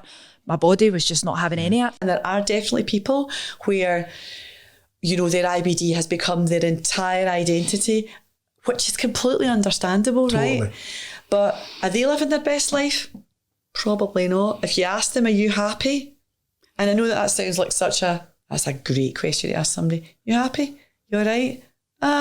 What would make you happy? And then you start to open that box. You and I have talked about this. So much of this disease is the mental side of it. Like, absolutely the physical is horrendous, right? Let's not take away from that, and can be horrendous. And when I'm sitting on the toilet, like in Tenerife, like in my wee ensuite, like not going out for the day because I'm like, oh, I hate my guts and my guts hate me. Like, those are not good days. But I do think the mental side of it, like if there's a way to get almost your arms around that a wee bit, because there is help, right? And that's something that you guys do so well. Like, if you even just talking to somebody, like I think I said this to you, like the minute that I started talking about my Crohn's, I started to feel better about it. When I was doing that thing of like keeping it inside and not talking about it and denying it, it was making me worse. Yeah. Like the minute I spoke to Nikki, the nutritionist, about it, I felt like that was the first time I'd ever actually spoken about it. And she kind of said, what about your family? Do they have, I think you've talked about this. And I was like, no one in my family's got anything. And then a few weeks later, I phoned her and I was like, I think everyone in my family's got something, but they just haven't been diagnosed. Like, because they don't smell great when they go to the toilet, and they all have like sore stomachs, right? But again, it's something that a lot of people, particularly in the sort of Asian community, you don't really talk about it. No. Right? So it's like, if I had one bit of advice for people, I'd be like, talk about it. Find your people, get them close. Be like, sometimes I go to the toilet, it's fucking horrible. I have a horrible time. I'm really sad sometimes. Like, it makes me so tired. This is how it's going to impact me. And this is what I need you to understand. So if I cancel on you, or if I can't do what I used to do before, like sometimes my friends, I have these conversations. I was a total party girl, Derek, right? Like for at least 20 years. I can't do that anymore. Like, and the acceptance on my side was hard enough, never mind from my friends. And they've been amazing. They've been so supportive. Like, but sometimes people are like, why can you not do that? And I'm like, 'cause I need to go to bed. Like, it's lit, and some of that is age as well, right? But a lot of it is that I know if I push my body, my Crohn's will say, right, up yours. And that's just what happens. Yeah. You know? So yeah, I think a lot of it is like the acceptance. I think the hospital journey is to go in as if you're going to visit the very first time you've been in that hospital room, where your son, your daughter, whoever it may be, have a look about the room and actually say, is this similar to his bedroom or her bedroom? Yeah. Is this, and it'll never will be, but how can I create that? It's home comforts. And that's what they say, a house is a house until you make it a home. Yeah. and it's the people that's in it, and it's those kind of things that make it feel better and take away, you know, they need the part to be mindful, whether it be movies, reading a book, or on their phone. They need that bit. But how much is that getting used? How much is that actually, I'm just going to avoid, and I'm going to immerse myself in this mobile phone. Yeah. I'm going to immerse myself in this iPad, or I'm going to immerse myself in this computer game. And in that, I've got all these emotions deep down that I'm not really dealing with, but that computer game's going to, and as we talked earlier on, we hook onto something, don't we? Yeah. So that anger's going to come out in that game, isn't it? And I'm going to then smash that TV because I'm getting really frustrated with the game. It's not really the game. It's actually what's going on, but I'm refusing to avoid. Just like I avoided it by keeping George home all day and going for the scratch card. By introducing him to gambling. Exactly. But you know, it's that would be my advice, is take a step back, have a look at the environment and control what you can. Yeah. So I could bring a throw in, and if the nurses didn't like it, or I could change it. I can just keep washing it. They don't have to launder it. I could put a poster up on the wall. Yeah. You know, I can bring the music, bring the energy, talk about what's here and now, get out for some fresh air. You don't have to stay in and be a patient. Yeah. And that's where my frustration with the word patient comes from. He was a patient while I was in hospital, but he's still a person. Yeah. And he's George. No, definitely. And my advice would be to people is learn how to say no. I think I was very much a people pleaser when I was in school, where I would say yes to every plan. I would say, yes, I'll go and run the 1 mile run and die for the next week in bed with sore joints and a sore stomach. You know, you just know your limit. Push yourself to an extent, obviously, but it's okay to say no. And if people don't understand it, well, that's their problem. Even on my great days, and I have so many now, like, I'm still dealing with it every single day. Every single day. I still have the reminders, I still have the scars, I still have the PTSD, still there. And how is the mental health? That's good, really good. I owe a lot of that to Avro as well. She is an absolute angel on earth. And for those who don't know who Avro is, who is Avro? For those who don't know, Avro is one of the psychiatrists that work with Catherine McEwen Foundation, and she runs the mental health support side. And she is fantastic. Nurse came over and was like, the doctor eventually came to see me and like, yeah, like it's you're perforating, like I was tearing or whatever the word was and stuff, like you're going to need to get emergency surgery, we can't wait. So we're like, you've literally put about 48 hours is what they say to me before. Wow. And then at this point, I can't not put myself in that position. Yeah. You know what's going through your head when you hear those words. Honestly, it was shock. And as well, at this point, my mum and dad weren't even in yet, you know, so they were still coming up. And I was mentioning, like, please get here, like, this is bad and stuff. So my mum came up. They seen that I was obviously sitting greeting and stuff. And the doctor went and took my mum and dad outside and told them what was happening and stuff. Yeah. And then my mum came in and I could tell, even my mum and dad, I could tell both of them were trying to greet, like, they were trying to, like, not freak out of for course. me and stuff. And it was just awful. That feeling, I've never felt anything like it. And I had my family came to see me, and it was like almost if I was saying like bye to my family. You know what I mean? It was like, it was horrible. It was I honestly, I can't even explain it. And knowing the inevitable that I was going to have to go for surgery and that something's going really wrong and that, you know, like I don't know what's going to happen. You know what I mean? I was so scared, but I was kind of already at the point where for a few months I knew that surgery was an option, and I was getting to the point where I was so fed up feeling the way that I was feeling. I was actually thinking of even just giving it a shot anyways. If this hadn't happened, I was probably going to suggest anyways, what is the options of surgery, even getting the details about it. So by doing that, I thought I'm going to do some research and try and see what people are like with stomas. Is there anywhere that people, you know, like have a social media page or that about their stoma. I found a girl on YouTube from America who had a stoma. She was quite cool, and like that kind of made me feel a bit better. And that's where I went on.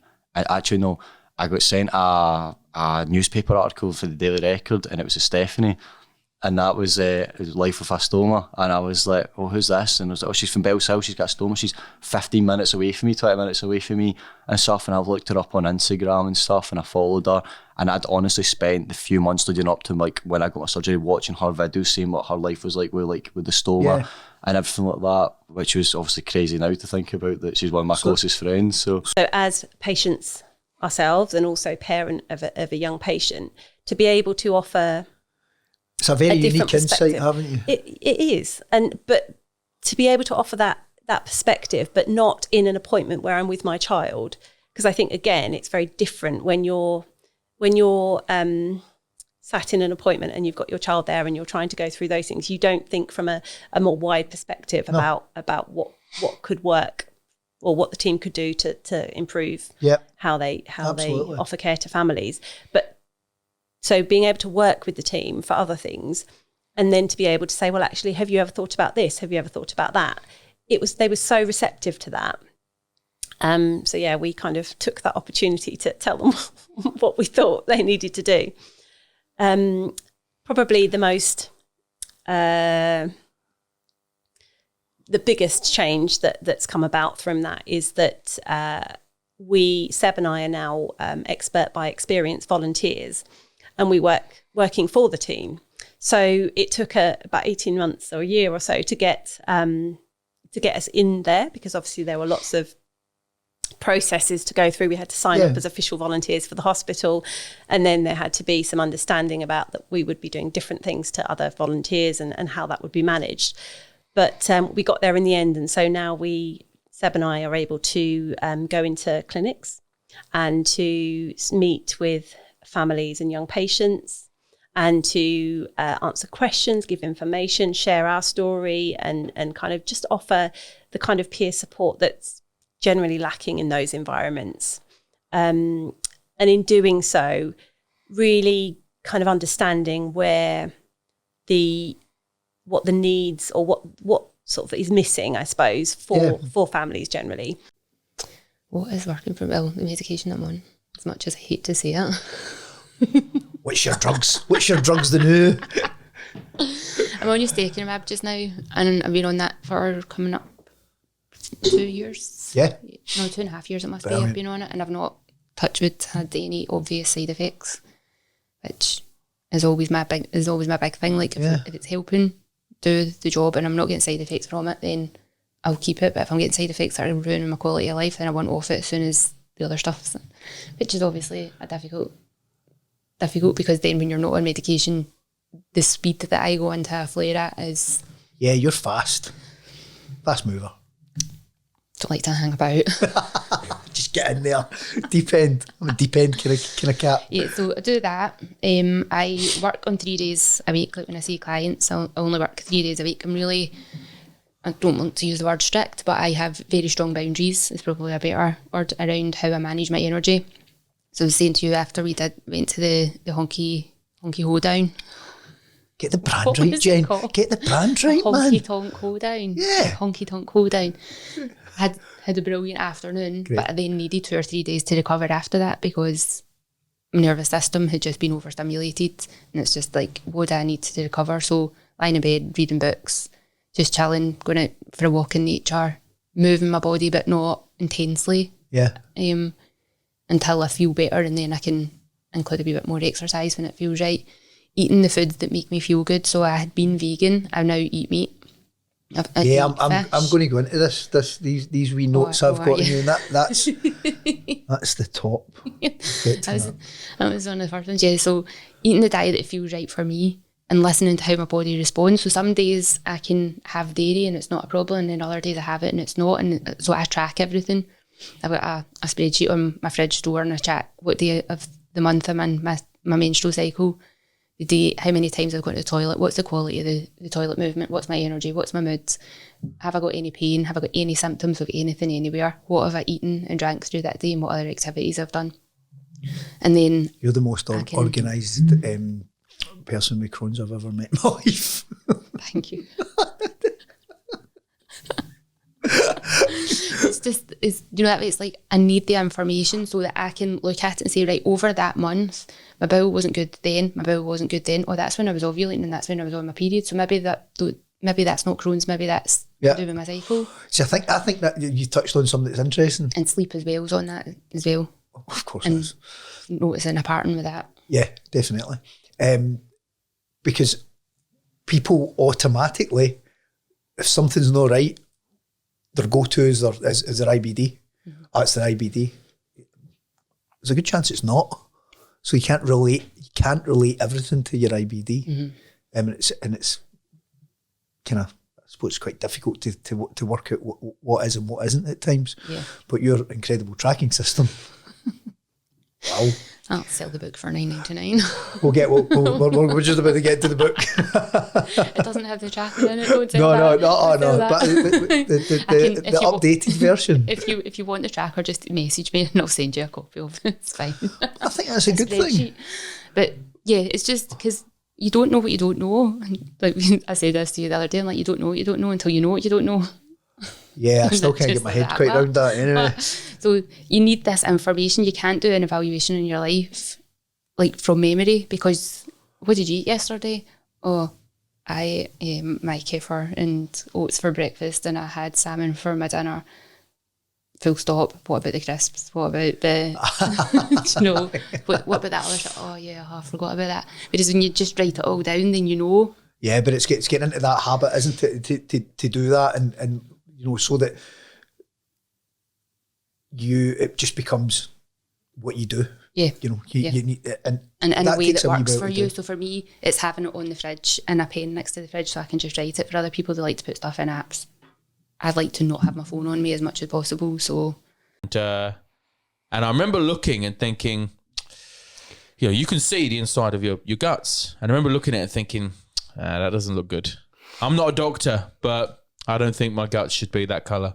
In this, in the sense of, I tell people about putting themselves first, look after yourself, self-care, and I don't always get to do that because the last few years, as you know, has been a bit tricky. Laura and I have had, we've got our two at home. We'll come to that in the next part, but we've got both of our children, two of our young children that have got Crohn's disease. So it's quite hard to fit in anything around. It's not that I don't. It's that if I can fit that stuff in, then I absolutely do, because I know I benefit from it. But at the time, at that really pivotal bit between 16 and 20, my meditation practice was fairly I was going to say fairly strict. It was just a practice. I enjoyed doing it. I went to Reiki maybe once every 6 to 8 weeks, and it's not that it kind of tailed off. It's that I learned to do Reiki myself, so I could do Reiki myself. You're all right. I never actually realised that. Excuse me. You can actually do Reiki on yourself. So you're a Reiki practitioner. Yeah. You just get loads of skills, didn't you, Mark? Well, it's having the right. I suppose it's having the right tools for your thing, because there's lots of things over the years that I've trained in that I've maybe dismissed later because I'm thinking, well, that's maybe not me, but. You try everything. It's that bit about hope, and especially when you're trying to help other, do stuff with other people, because IBD, and you will know this, better than anyone, is that it is not a one size fits all. No, absolutely not. When someone's got, I'm not being dismissive of any of these other conditions or autoimmune diseases, but when people have got something like asthma or diabetes, people know, well, this is how you do that, and they're still unpredictable and they're still debilitating to work with. But IBD has got so many unknowns, so many different things. There's 3 of us and there's 4 of us live in the house, and 75% of IBD, but it's completely different for all of us.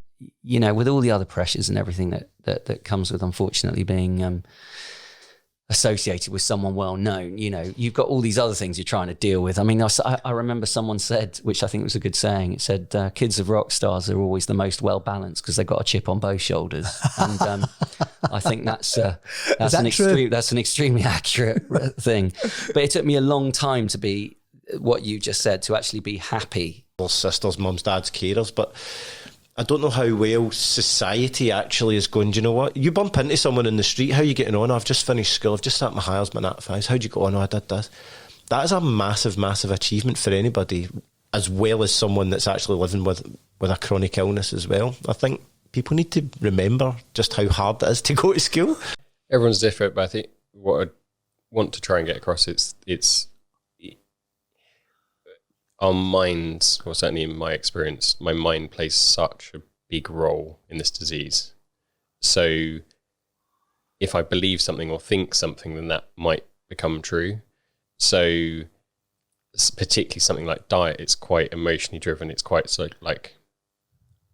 I think it becomes easy to sort of pin blame on stuff that might not, because you want when everything's out of control, you want to find answers, you want to try and fix. So, I'm just, my concern is just as an IBD community, the sort of our quality of life around food is far poorer than it possibly should be, and diet plays a role in different places, but it's really complex, and I think in my understanding, and the advice that I've heard throughout diet from any consultant is eat what you want.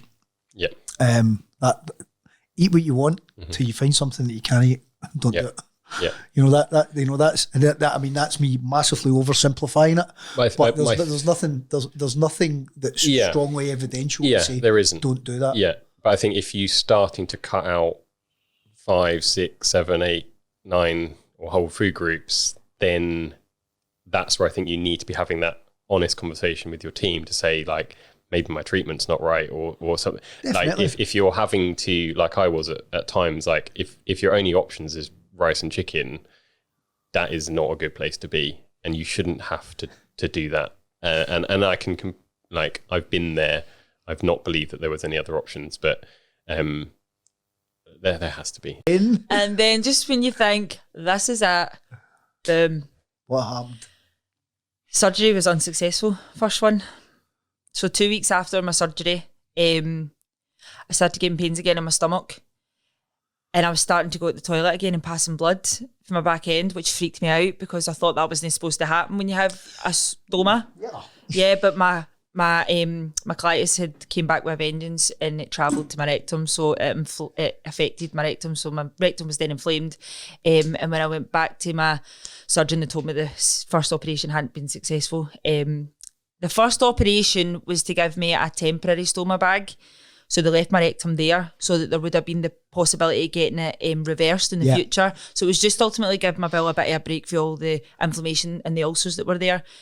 But then when I went in for the second appointment, because the first operation wasn't successful, he told me that I would need to get a second bag. Like, I would need to go for a second operation to have a bag that was going to be permanent. It was a permanent. It was a so permanent one. You were hoping for the G pouch surgery? Yeah, I was hoping to have it reversed at some point.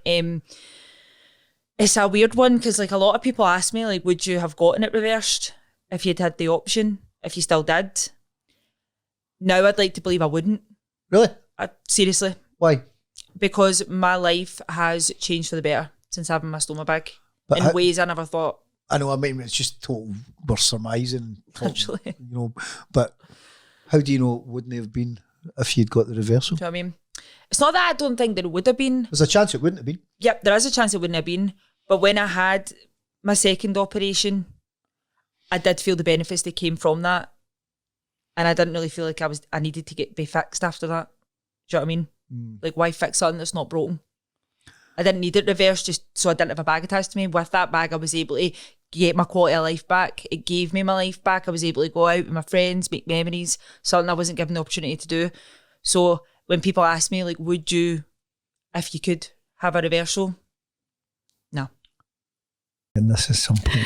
And sometimes there will be days where you just feel like a great big bag of shite, right? And that's just the way it's going to be, right?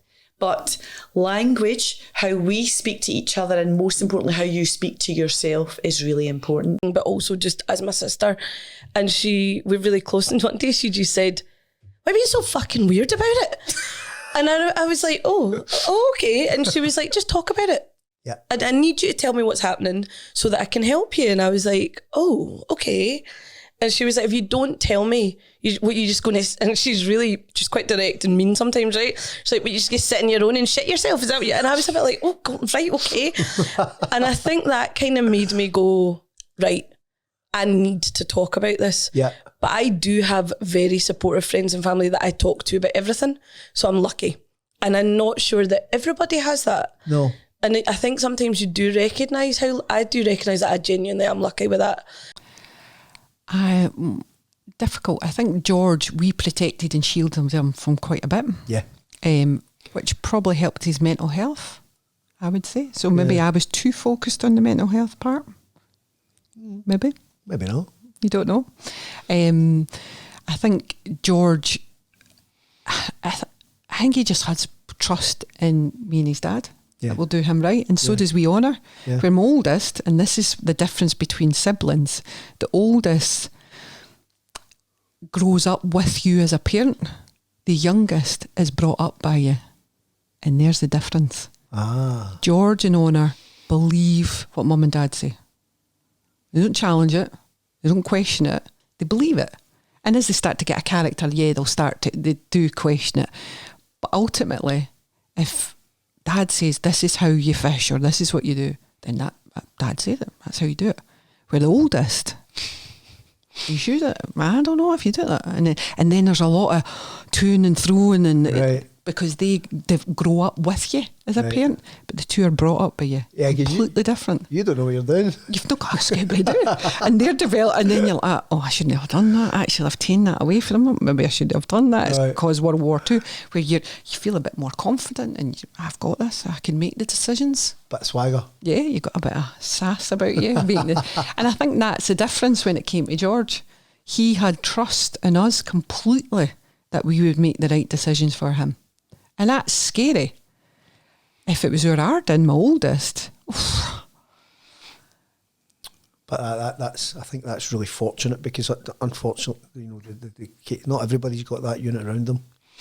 You know, and that can be really difficult. So and that is. But see, if you've not got that as a parent, you'll find it in someone else. Yeah. Kids are amazing.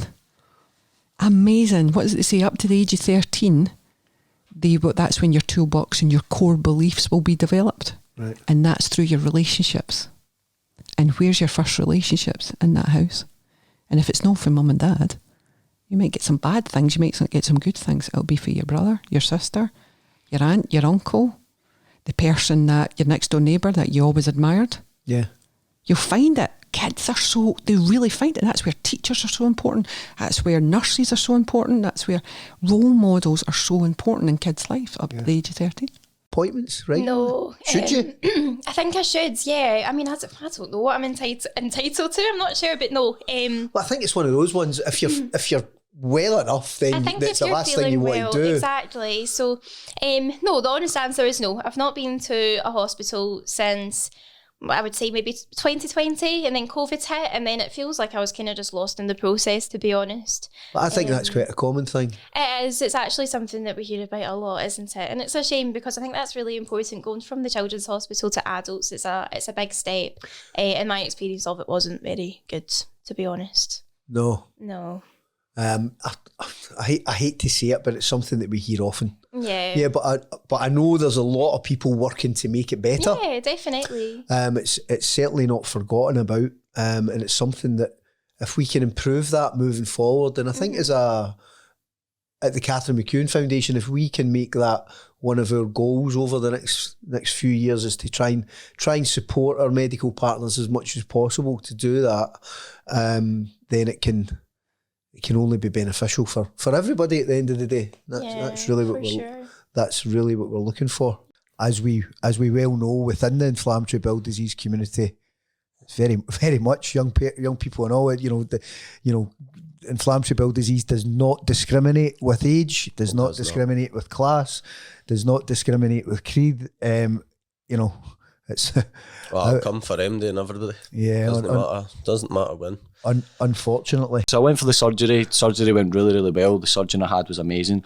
And yeah, honestly, the way I explained it, I said to my mum, like when she came through to see me like the next morning after my surgery, I said to her, I was like, I feel a million times better. I don't even know how to explain it. I just had major surgery, waking up, coming round from it, and I felt a million times better than I had the last 2 years, right after getting major surgery. And I said it was like having a breath of fresh air. You know what I mean? I don't know how to explain it. It was like, I just felt so fresh and like so like much better, It was like I could tell it was out of me, So I just, honestly, I felt great. I mean, probably was also the the drugs I had you on and all. It probably was doing a bit of that, but I felt great. I feel so much better. I hadn't really seen the bag. Obviously, I had like my bandages on, and like I hadn't actually looked at the stoma that year because I was a bit feared to, I think there's probably a few.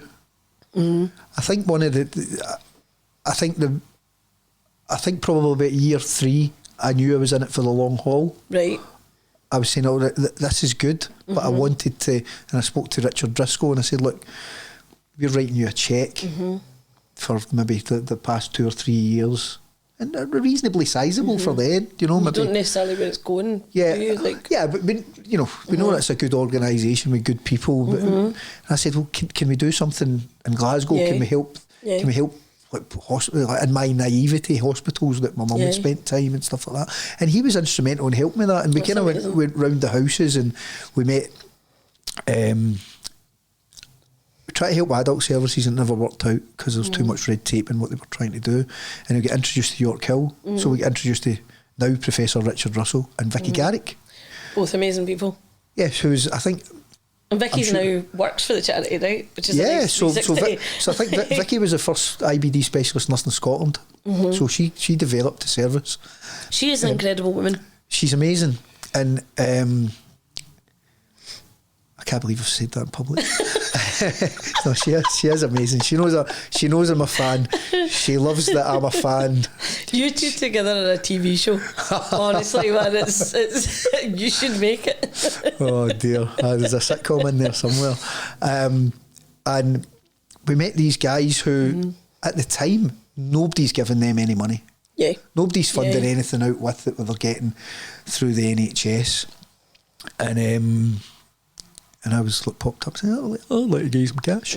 And they were like, that's brilliant. So, their passion for what they were doing matched mine. Yeah. And I'm like, right, well, these guys can be the conduit to show impact. That's amazing. Because these guys so we started to put our family days on. We started to be involved in research.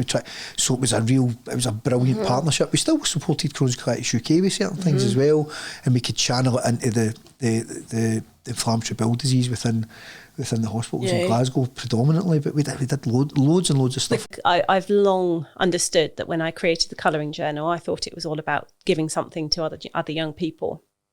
Actually, what I was doing was trying to go to heal myself, to be able to produce the thing that I needed back then. And that's exactly what it is. It's exactly what I would have wanted and needed back when I was 10. So had I have had the opportunity to have something like that told me, yes, actually other people have this condition and it's not your fault and it's okay to talk about it and you have nothing to be ashamed about, then yeah, I think it would have been a different journey. So, to be honest, yes, it might have been 10 times a day, but I wasn't counting because I wasn't thinking about it. Like, if someone said, how many times a day did you go to the toilet? I wouldn't say, 11 times yesterday. I just think, well, I just went when I needed to go. There was a staff member that worked in this homeless hostel. He was an old guy in his kind of late 60s who'd worked past retirement because he really liked his job. And I used to go and have a coffee with him. He was a banjo player. That's one of the we kind of bonded over music. I'm a huge music fan. Yeah, I love blues music. I played in a band for years and we'd blether away. And on this particular day, I'd looked at my watch, finished my coffee, says, I need to go. I said, I've got a hospital appointment. And he says, is everything all right? And I went, I said, I've got inflammatory bowel disease. I said, I need to go and see my consultant. And he went, Crohn's or colitis? And I went, a bit of both apparently. I said, but at the moment I'm getting treated for colitis. And he went, he says, I've had Crohn's since 1960, whatever it was. And he says, I've had Crohn's since, I think he'd been diagnosed maybe in like his 20s or something, and he was now in his late 60s. Yeah. And I was like that, and I was like, I've got 10 minutes. Because you get interested when you get, I bet you never came across a lot of people. Not then. Then I could ask in my teens and 20s, people, you would mention Crohn's or colitis, and it was like, so what is it? People didn't know. I say it now. If I talk about it now, everyone knows someone. Yeah, I mean, it sadly really has. It's unfortunate, but this it's become very, very popular. Very popular. Very popular. It's unfortunately our diagnosis is through that roof. Not great. But this old guy, had said, I was diagnosed with that, and I'd said and my first question, because I was still at that age, I was still like a bit of a catastrophizer, and to a degree I would say I still am, but this is what was interesting. And my question to him was, how many surgeries have you had? And he went none.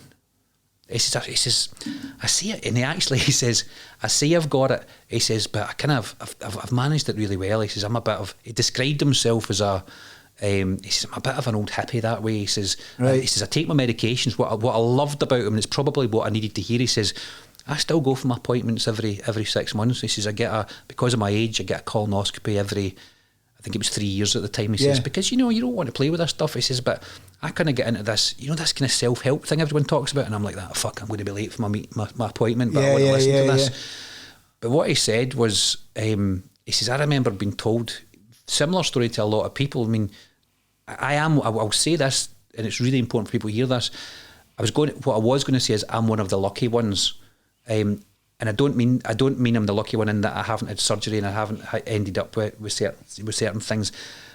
I've done a significant amount of work to avoid that and continue to. Yeah. But not for a second can I take my foot off the gas and become complacent. Yeah. Because it's a reality that somewhere down the line this could get worse. I could let things get out of control. Yeah. So you have to, as much as I don't give it too much attention, because my attention at this moment is obviously on my family.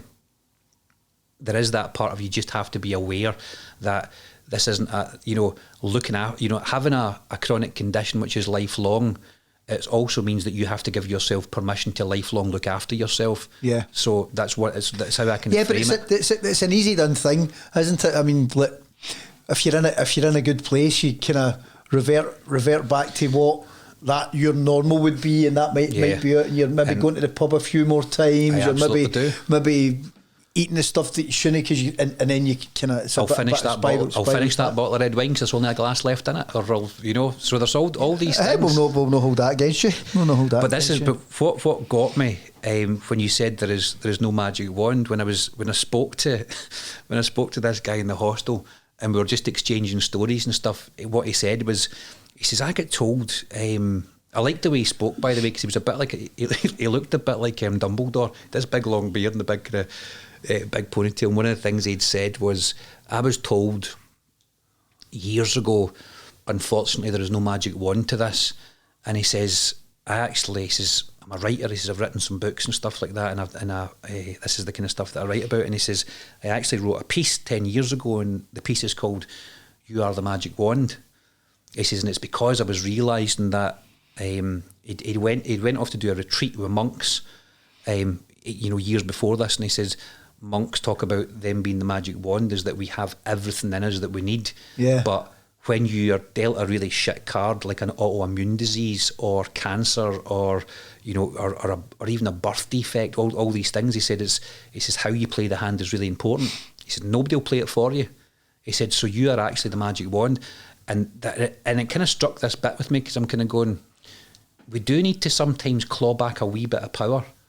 We do need to take a little bit of power over this and kind of say, right, and that's what I mean about...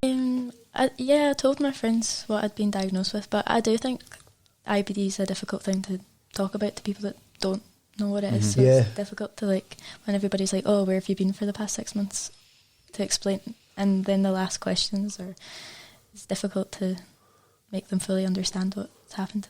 Where you had to know what you were looking for, you had to do that Google search, and we came up high on Google and we'd have lots of traffic, but it was still reliant on people knowing what they needed to know. And what I'd experienced in my own journey was there's lots of things you don't know that you probably do need to know. So I always felt when I was in hospital, what an opportunity that would have been. 9 days in hospital where I was kind of twiddling my thumbs and have no idea what I can do. Why couldn't I have learnt while I was in hospital, okay, you've been diagnosed with IBD, here's your drugs, but here is your manual, your handbook, and not just like a leaflet. It's actually this is, and I say to people now, I think you almost need a degree to live with this.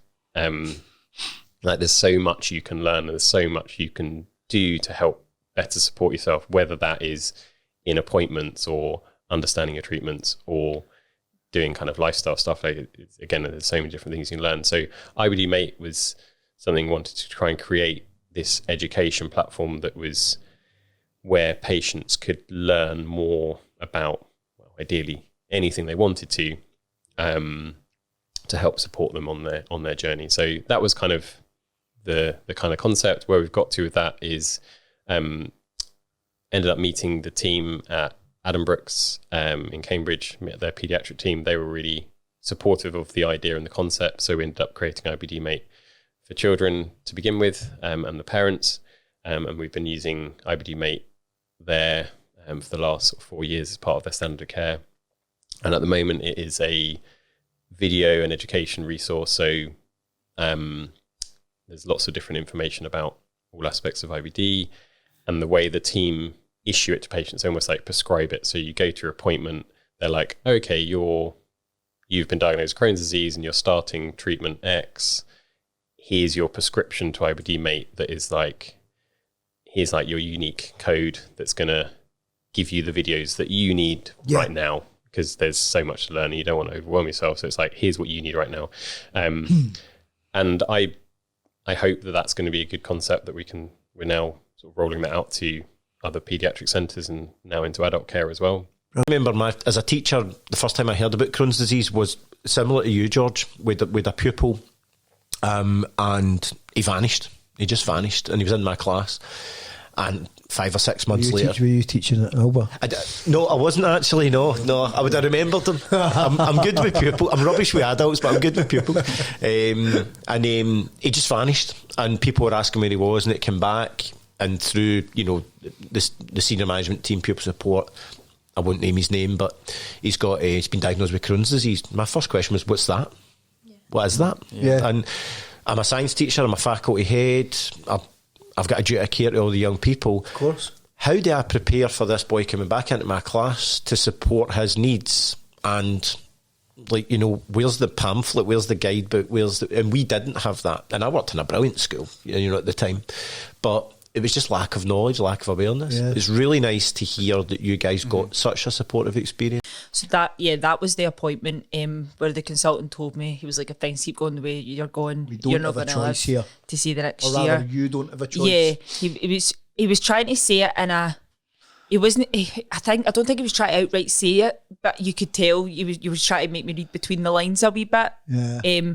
But it was actually my dad. So my dad was sitting right beside me in this appointment, and this is when he said to me, we're going to take you into, we're just going to admit you here now, when it was supposed to be an outpatient appointment. When he told me, if things keep going the way that you're going, you're not going to live to see the next year, I just turned around and I looked at my dad's face, and my dad was crying. Well, my dad was. You can't really blame him. No, I can't blame him. That's a pretty dramatic statement for anybody here. It's quite real. Aye, because it's his wee girl. 100%. But it was at that point that I don't know, something just clicked. And I realised, I was like, God, I need to be here. I was like, I need to be here to look after Dad. I need to be here to look after Mum. I need to be here to look after my sisters. I need to look after me. You need to be here for yourself. Yeah. And one of the best quotes I ever heard, it was from my gran. She said to me, if you don't have your health, you've got nothing. And I remember thinking about that in that moment, because I was like, I need to get my health in check so that I can be there to support my dad, support my mum, support my sisters. I realised it's weird how something like that can just make you reflect, and it's like your life just shoots by before your eyes. And I thought, God, I have been choosing how I'm going to look and what other people are going to think about me, rather than how I'm going to think of myself and how I'm going to feel. So I made the decision then. I knew there and then, I was like, I'm going to need this bag. When you're dealing with, remember I said, when the 4-year-old's not the same as the 12-year-old's not the same as the 6-year-old or the 17-year-old. The talk, I would say, whether that's reaching out on social media, lots of people going through the same out there. Number 2, try to let IBD take the back seat. Try and, do the things that you want to do. Don't let it hold you back.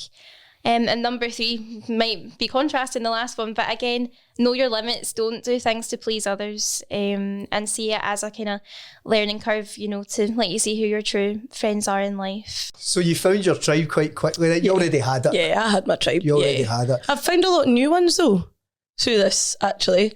Like, there's been a lot of people that I didn't know had IBD, and when I've opened up about it, they've opened up to me about it. And there's a lot of people now that it's quite funny, like we have a joke about it. Yeah. And it's really lovely. Like the people that weren't necessarily that in my life before, and I don't know that they've become like best pals, but I definitely have more contact with them now because I know why they didn't do things before, or why things might have been a bit harder for them. And it's amazing. It's like they've never talked about it either. And so it's like, well, why have none of us ever talked about this? But do you know something? Over the years, through my experience, when people seen the work that the Catherine McEwen Foundation does, they're like, all right, I've one girl in particular, quite high profile, and she was like, I've got Crohn's and I've never ever spoken about it before. Yeah. And, you know, this is how it's affected my life and da. And like, when they hear people speaking about it, or there's a platform to speaking about it, it kind of opens up that conversation that gives them a door to go through. Yeah, that's it. You know, that they're Yeah. not they're not keeping it all in. And I think, you know, just came back to something that you said. It's a theme that's repeated all the time through Gutsy podcasts and through the work that we do with the charity. But it's like, speak about it.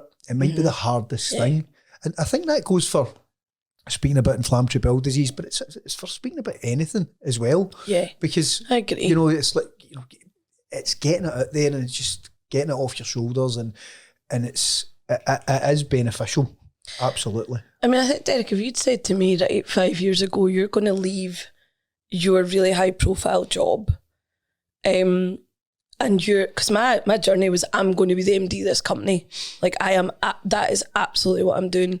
And you'd said to me, like, one day you're going to get asked why you want to be that, because I got coached, right? I went to a Future Leaders program and came out no being a future leader. I was probably the only person that's ever done that. I literally got sent away to like this £1,500 a session coach and that is what changed my life, right? And this was before I got ill, so it was kind of all part of a journey. But I remember she said, she was like a Greek New Yorker, and I'm not even going to attempt her accent, right? But she said, I can't go stage right there. Like, she was like, okay, you want to be MD, that's great. And then that's your journey and that's why you're here. And this was all about like making like an employment promise, and it was going to be a promise between me and my boss and all this. And she said, can I just ask you, like, why? Why do you want to be MD? And I was like, what? And it was like my entire world just fell out, quite literally out my arse. Like, I was like, what do you mean? And she was like, well, what is it about being MD that makes you happy? And I was like, well, because that's where I'm going, and my mum and dad expect it of me, and they didn't, by the way. And, you know, like all of these people have fought really hard for me to be in this position. And then she was just like, but why do you want it? And I remember being like, I honestly don't know. And I had like a proper meltdown. And then what she did, which was incredible, is coached me on what made me happy. Yeah. And when I came out of that, I was like, okay, what is life? Like, what am I doing? Like, I didn't spend time with my friends, who I love. My family, it would be secondary. I'd be on the phone all the time. Yeah. My life was my work, and my work was my life. We offer one-to-one therapy for people that have a diagnosis of IBD. Sessions could be 6 to 8 sessions. Sometimes we're a bit flexible in that because, as I said, everybody's got a lot of things that they either compact down, and you would hate the thought of opening that up and then saying, right, that's your 6 or 8 sessions finished, goodbye.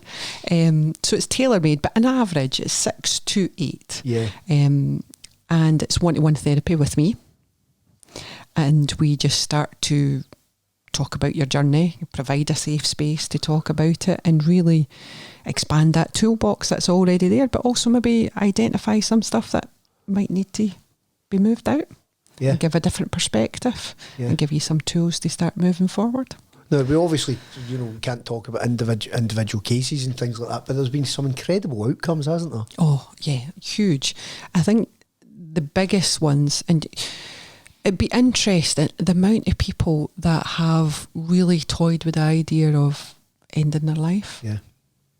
That's how serious this illness is, you know, and I can't remember the statistics. What is it, 1 in 100 people suffer mental health? 25% of that increases when you have a lifelong condition, you know, a disability, because that's what it is. So that, I don't know, do the maths, that's going to increase that. Yeah, I think the stats currently for inflammatory bowel disease, you know, our community is at least twice as likely to have mental health issues. You know, whatever they may be, whether it's anxiety, depression, as you touched on, kind of serious suicidal thoughts, and you know, we're there to help that. Yeah, most and definitely. it's quite a lot of people that's came through, and it's got to the point where, yep, the IBD's been part of it, and it makes life harder. You know, it makes it harder. Can you imagine going through the journey I've been through with George and I had IBD? It wouldn't. I've already got the problems there. They're already there. Yeah. All those challenges were there. Losing my dog, my mum having a baby, my son being unwell, my daughter going crazy in her first year at uni. You know, all those challenges were there. But if I had IBD as well, oh my God. Yeah. So it amplifies it. It makes it harder because your day-to-day needs are more. Yeah, but it amplifies it physically and mentally. Yeah. And look at me. My stress came out in physical symptoms. Yeah. And I don't have IBD. So if you've got IBD and you are someone that deals with stress and it comes out in physical, then that's just horrendous, isn't it? I think at my worst at 10-year-old, I was 3 stone, 3.5 stone. At what age? You just 10-year-old. 10 years old. 10 years old. 3 stone. Yeah. So I was nearly going into high school and I was 3 stone.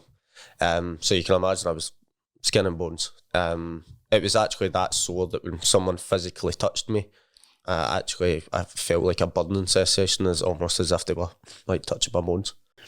But it's learning what works for you as an individual, isn't it? Yes.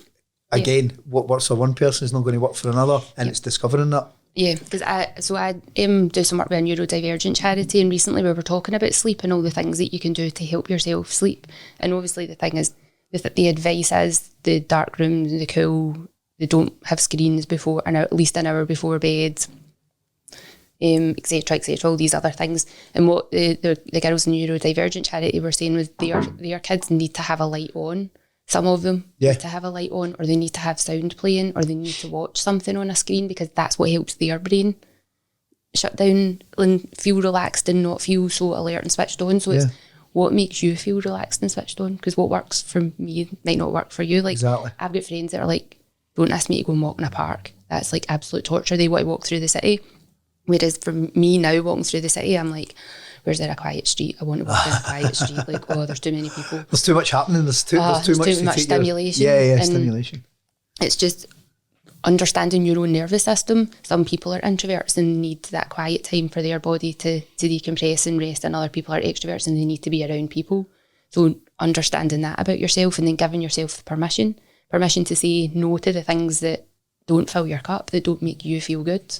Yeah, and I think you've touched on something that's massively important. You know, giving yourself permission first and foremost, but the skill, and I do believe it's a skill, to say no.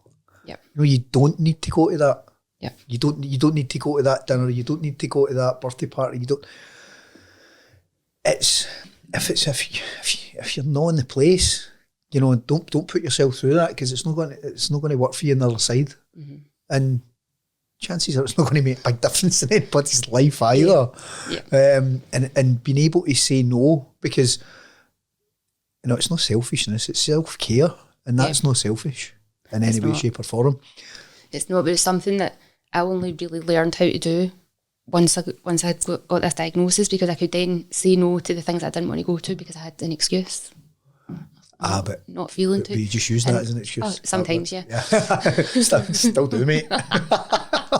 do you know what? I've got Crohn's. I can't go. Got terrible flair. Terrible. I've got chronic illness. Do you not know that? But it was, for me, it was like a wee security blanket to start with, to be able to say no. And then when I realised that when I was saying no, nobody cared. And I was like, oh, cool. So then I could take the security blanket. I'm just and do you know something? No, it's not for me. If somebody's pissed off that you didn't go to something, that's on them. 100%. It's on them, and if they're pissed off, are they your pal? Or you know, it's more about them than you. Yes. Because you know you've said no for a reason. Don't like them. Never been my cup of tea. Never get an excuse. This is my out. Of the life. All the people that I've said no to are now like that. Does she not like me? I've seen you on that podcast, and is this true? Is this a lie, our friendship? No, it's. I think people, you know, the right people respect that. then it's best for you. They appreciate the journey that you've been on, hopefully. Well, still on. Well, hopefully you don't need to get a chronic illness to be able to learn how to say no. Like that would be my advice to people who are not living with chronic illness, but they feel like they're about to burn out. Don't get to that point of burnout, because it sucks, and you might get to the point where you're then diagnosed with a chronic illness that you can't get back from. Health issues. So if I get sick, if I have flare-ups, or even if I just feel a little slight rumble in my tummy, right, I can't travel. She says, well, what's your goal? And I said, well, look, our community's nowhere to go. We should be building centres. And that was a trigger moment, because it was something that I really believed in. But then when you started to break it down, and one of the biggest catalysts for this was our community days. So we've been doing community days for 20 years. That's incredible. Right, so bringing people together, doing workshops, doing talks. We've got our clinicians, our IBD nurses to take part in it, and having a bit of fun element. Maybe if they're at M&Ds, they go into the park after it, or the Amazonia, or if it's at the Science Centre, or all sorts of, and maybe put some entertainment on for them. In fact, one of the things, I mean, sadly we lost Mallorca Lee last year, and he would come and teach the kids how to DJ. That's amazing. It's one of, there's a couple of great pictures. It's one of my fondest memories of him. But there was always that element. But what you have, Artie, in these events now, see when people get together under a shared experience, it's a real magic happens. Yeah. A real magic. Yeah. Because even though I know a bit about Crohn's, I don't know what you're going through day to day, and I didn't know what my mum was going through day to day, and anybody else who we meet. I can try and understand it, I can empathise, I can be there to support, I can listen, all good stuff, but there's nothing quite like somebody being on the team, and there's a real powerful magic happens, and even after all these years of doing it, and I still love it. You know, I watch. It must be amazing. You watch people, and it's just, it blows me away, because you know that something as simple as contact and from isolation is really difficult to quantify, but it's so powerful. But what happens is that the people that come to these days, it's a snapshot in time, and by a snapshot in time, I mean you get the people who need you at that time, or need something at that time. Now that might be they've been newly diagnosed within that certain period, so their heads are spinning, they don't know where to go, and they look for answers, and they look for education and all that kind of stuff. You maybe get the people who are going through a hard time, maybe going through a flare, maybe their meds are changing, maybe they've got an operation coming up or something like that. And then you've got the odd people who will come to a lot of things because they want to be there for other people. But if you take, so you're getting a really small percentage. But what if when somebody needs you next week? Do they need to wait another year for that event, or 8 months, or whatever? So out with the clinical environment and their regular appointments, that there'll be 10 minutes and somebody just talking to them about their, and this isn't a criticism in any way, it's what the consultants need to do. Nobody's there for them at all. So no one ever asks you how you feel, Derek. No one ever asks you how you feel when you get diagnosed. No, because there's a problem inside you and they want to fix it. And it's the most important question you can be asked. But holistically, but they don't. I mean, it's like, what's happening? Yeah, there's your brain's going, "Aye, right, okay, I've processed that." Yeah. So what the idea? Well, not the idea moving forward. What we are moving forward with is we used to call my mum Wee Katie. We're moving forward with a concept called Katie's House. We're currently in talks with the council about looking at land for Katie's House to build a centre for inflammatory bowel disease for non-clinical support. So will that be like 365 days a year? If you have IBD, you have a home to go to? Yeah. I mean, that just made me quite emotional, right? Because I'm very much, as you know, like generally well, but there are times where there's very few people I would ask for help because I like to pretend that I can do it all myself. Yeah. But see if I knew I had somewhere to go, and I genuinely could just be like, I'm going to go down and talk to somebody else. Because I tell you something, see when I meet someone else that has Crohn's now, we have a it's weird. It's like, it's like when I meet another Indian person, I'm like, oh great, but it's like that shared experience cannot be bought. No. And the fact that people would know they had somewhere to go. But I also think that people listening to this on the Gutsy podcast will hear your incredible journey and be inspired by it. Well, hopefully. I mean, and if it could help anybody, then that would be amazing. Even one person listening to this going, oh, actually, that happened to me. I relate. That's enough, you know. Do you know something that shared experience and being able to relate to somebody's stories it can never be underestimated, the power of it. No. When we get people together that, you know, that have got that shared story through inflammatory bowel disease, whether they're a patient, whether they're a parent, a carer, husband, wife, whatever, and they start to share their experiences, the real magic happens. Yeah. And you know, these things can be really isolating. I think you're very lucky in the respect that you've got your tribe. Yeah. A lot of people don't, and that's why that's why getting people together and, you know, in different settings that have got that shared experience with IBDs is so important, because they're not that lucky, but they all share something in that. So it's something that brings you together, isn't it? And if there's one thing that brings you together, all the other things are almost a wee bit irrelevant. Sometimes you don't have to have loads in common. You just need to have a thing that you can talk about. Yeah. And I do, like, that's something that I think about a lot. I think the thing that makes me sad, like, you know, you have those moments where you're like, oh, I'm sad about something.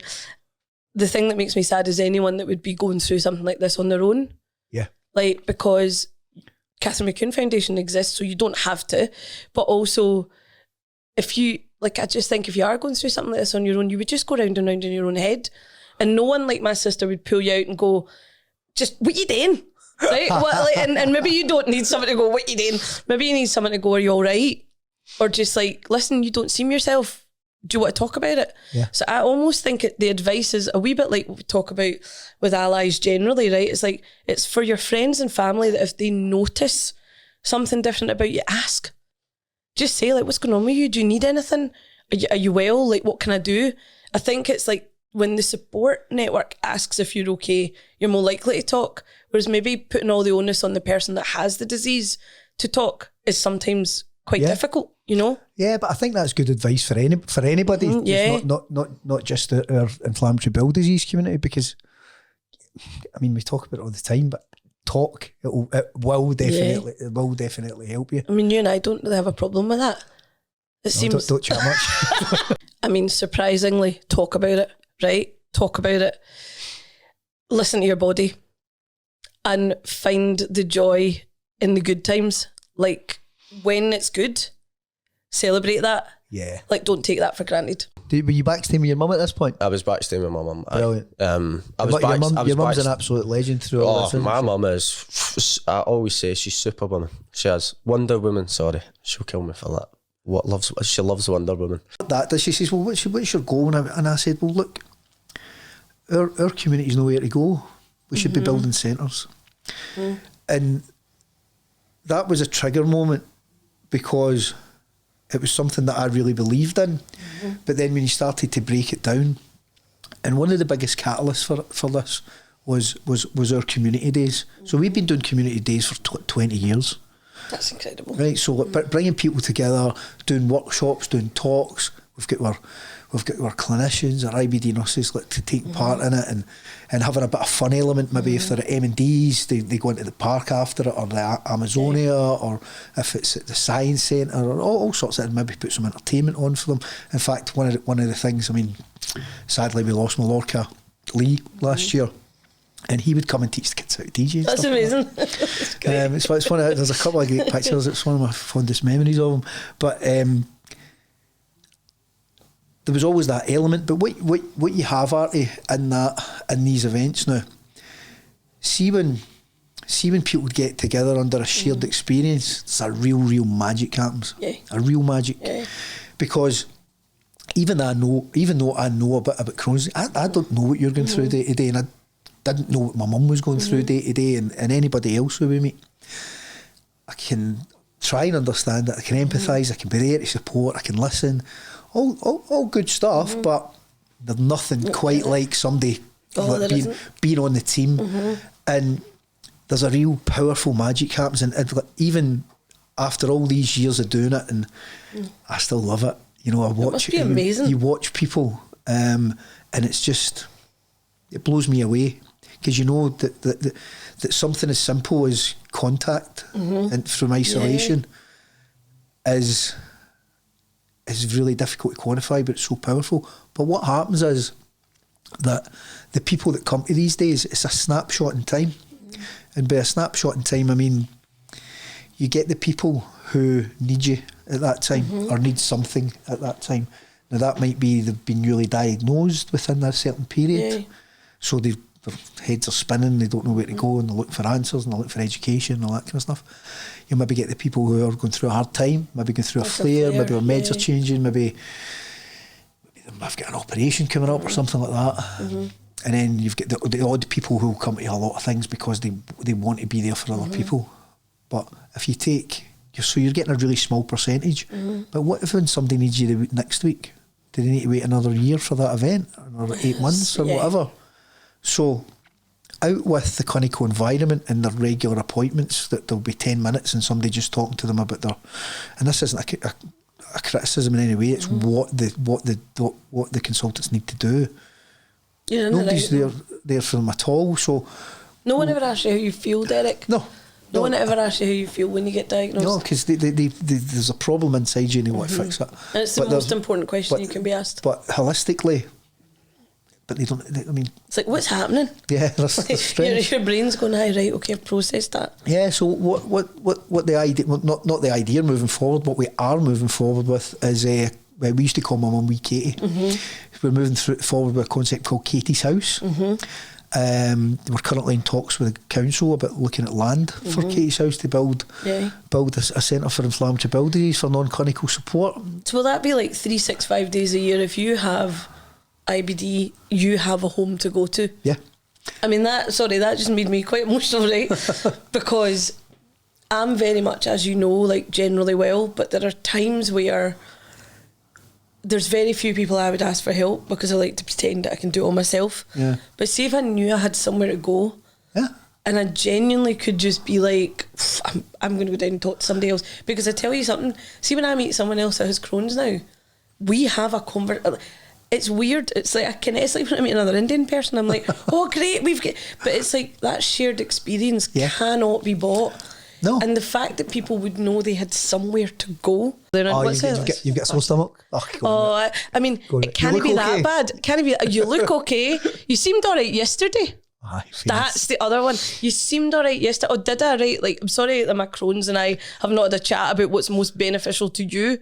Like, apologies. Like, do you know, like that annoys me. It's probably like, A, that it gets in the way of stuff and my planning, right? B, that people don't always understand it and they're not very good sometimes at asking questions about it, because the more you ask, the more you know, right? So that comes back to not being always on the people that have a disease. So if you're somebody that doesn't have it, ask the person that does what's happening, and you might actually be more knowledgeable for the future. And the third thing that really annoys me is not having had sex yet. For like 3 years or something. I'm like, come on. That's a me problem though. Yeah, well, I think we'll accept PMs of introduction for Harry. Listen, matchmake me. Maybe the GUTSY could provide a dating service for people with IBD. Maybe that's the thing. You could have one of those, like the Netflix show. You could have like people with IBD that go on dates together. There you go. We can talk about their Crohn's. Well, I think if anybody from Netflix is watching this, we've already got an idea. We've got the first person. We'll do a pitch. Yeah, let's get the pitch sorted. Well, it's like you can have 1,000,001 problems in life until you're ill, and then you've only got one problem. Yeah, it's your health. So one of the things is, I'll tell you as much as I can about the programme, but I'll be bluntly honest just now, right? And this is that I run around about 36 programmes every single year. That's what my energy allows me to do without overdoing it. And it's a mix of whether it's with kids, adults, staff, all that kind of stuff. If I was to show you a video right now of what 36 programmes looks like in a year, they're all completely different.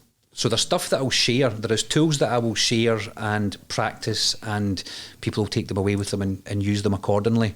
But the other part of it is, until I meet the parents, I don't entirely know what I'm going to do. Now, I'm not being deliberately vague when I say that, because what I will say about the parents programme is how this has come about with our kind of, you know, partnership, relationship, and what the collaboration is. I've been, you know, Laura and I and kids have been at a number of Catherine McEwen events, and there is commonalities in the conversations we have. There are patterns of requests, worries and anxieties that I hear in these days. And we went to the one at M&D's where Vicky was kind of hosting it, you know, and there was lots of different tables and stuff like that, and there was questions, and we were we spoke with, you know, Laura and I sat with, you know, some incredible families that were all at different stages in their journey of this. But when you start to, if I take a step back as a parent from that for a moment, and I listen to the feedback around the room, one of the words that comes up, two things that come up is, one is, I just need a bit of support. There's a tone of exasperation in it. There's a tone of exhaustion in it. There's a massive tone of worry and anxiety. And the second thing that comes up is mental health, and that is mental health of the children, but the mental health of the adult. Yeah. And so one of the biggest things of this programme, and it's because I've been doing the parents programme for so long, is when you equip parents with some really powerful self-measured tools, which are about, believe it or not, you can have an influence over your own anxiety. You can actually begin to put the work in to control your levels of worry. Now, I have never ever met a parent that hasn't said to me, you know, there's certain things that I don't want to pass on to my kids. Now, we will all have behaviours. I have behaviours categorically that I don't want to pass on to Josh and Olivia. I've also got the polar opposite. There's things about myself which I do quite like that I would like them to pick up on, and I'd say the same of Laura and of other parents. So with this programme, one of the first thing is an invite. You know, it's they'll be there off their own volition. It's because they want to be there, and they will be curious. They will have a level of anxiety. The anxiety that they have about the programme will drop on the first day. That's important, because they will realise very, very quickly that it's been delivered by a human being. And I mean that in the sense of, I am not belittling this, but I'm not coming from an academic research background, although I do have, you know, research and with everything that I've done. But I'm not standing up there offering them an expert one-size-fits-all. Yeah. It's why the conversations the very first day, which is what is going on for you. Now, there is people that have said to me before, when I've put out something like this, or when I've delved into a new programme, people will say things like, Marco, what qualifies you to do something like this? What qualifies you to say this as a parent or someone that's been through this? And if I could go through credentials, I could go through what my training is, my background and stuff like that, but it's why that last bit, probably the best definition of what I do, and I'm not underplaying it, but when you talk about being a storyteller, it's real life stuff, but the storyteller then comes with that bit about being a practitioner. And actually, if you tell me that you've got worry, and you do, and as a parent of someone with IBD, and you're the same, and you're saying, I just don't want them to be affected by my levels of worry, I want them to live their life, I'm kind of going, well, that's great, because you're taking charge of that. But actually, what you are going to have to do is to learn to look after yourself as much as you look after your child, because you will not be able to create conditions for them to heal if you're in this constant state of worry. So parents will leave this programme, they will know how to break that chain of passing stuff down. I've been doing this for a very long time, so I say that with confidence. I couldn't tell you how I do it just now, because I can't just go in a nutshell. It's something that happens over the days of the programme. But by the end of it, when they leave, they will have skills and tools, and they will absolutely be able to put this stuff into practice. With me, it was like, again, I was off school and then back on and then off. So it was like, you know, I remember one of my friends saying to me, it was like, you're like a ghost, like almost like it's like you haunt the school. Like, have you heard of like George Bruce, like come and go and stuff like that, you know? So it was very like I was a rare sighting, and then I'd come back with like a new, like, oh, I had a tube in my nose, an NG tube, and they'd be like, oh, what's this now? Like, you know, like, so it was really weird because I didn't get to, I was almost like jumping in and out of social groups and stuff like that. Who better to actually produce and create that as well as to say, right, look, I was in this position, here's what was done for me. Or, you know, in other cases we hear with other, you know, we've had 49 scholars through the programme, and you and I know that they've said the school haven't supported me, they haven't really understood how to help me, and also to reward, if we do this, which I absolutely want us to do, that you know, there's ways we can attach actual awards to this, you know, qualifications to say, right, you've produced this resource, here's a, you know, through other stuff that I've done, we can say, well, there's a level 7 award for your work here as well. So actually acknowledge it formally, you know. Times might be 4, 5, 6 years, right? Or they might be 4, 5, 6 weeks. I've done loads of it. I've been about 7 different therapists. I've done therapy in school. I've done like multiple therapy, like going to multiple therapists through the NHS or through private, like healthcare or that. Like I've done lots of things, and nothing ever really kind of worked for me. I kind of just learned how to manage everything myself, which is what was great with music and stuff, because that kind of was my therapy, you know what I mean? When I got introduced to guitar and stuff when I was 15, you know, it was music was the thing that kind of calmed me down, and that's why I got so into it. And I practiced guitar every day, practiced for hours, and like when I got sick and stuff, I had nothing but my guitar, you know what I mean? So that was the thing that got me through.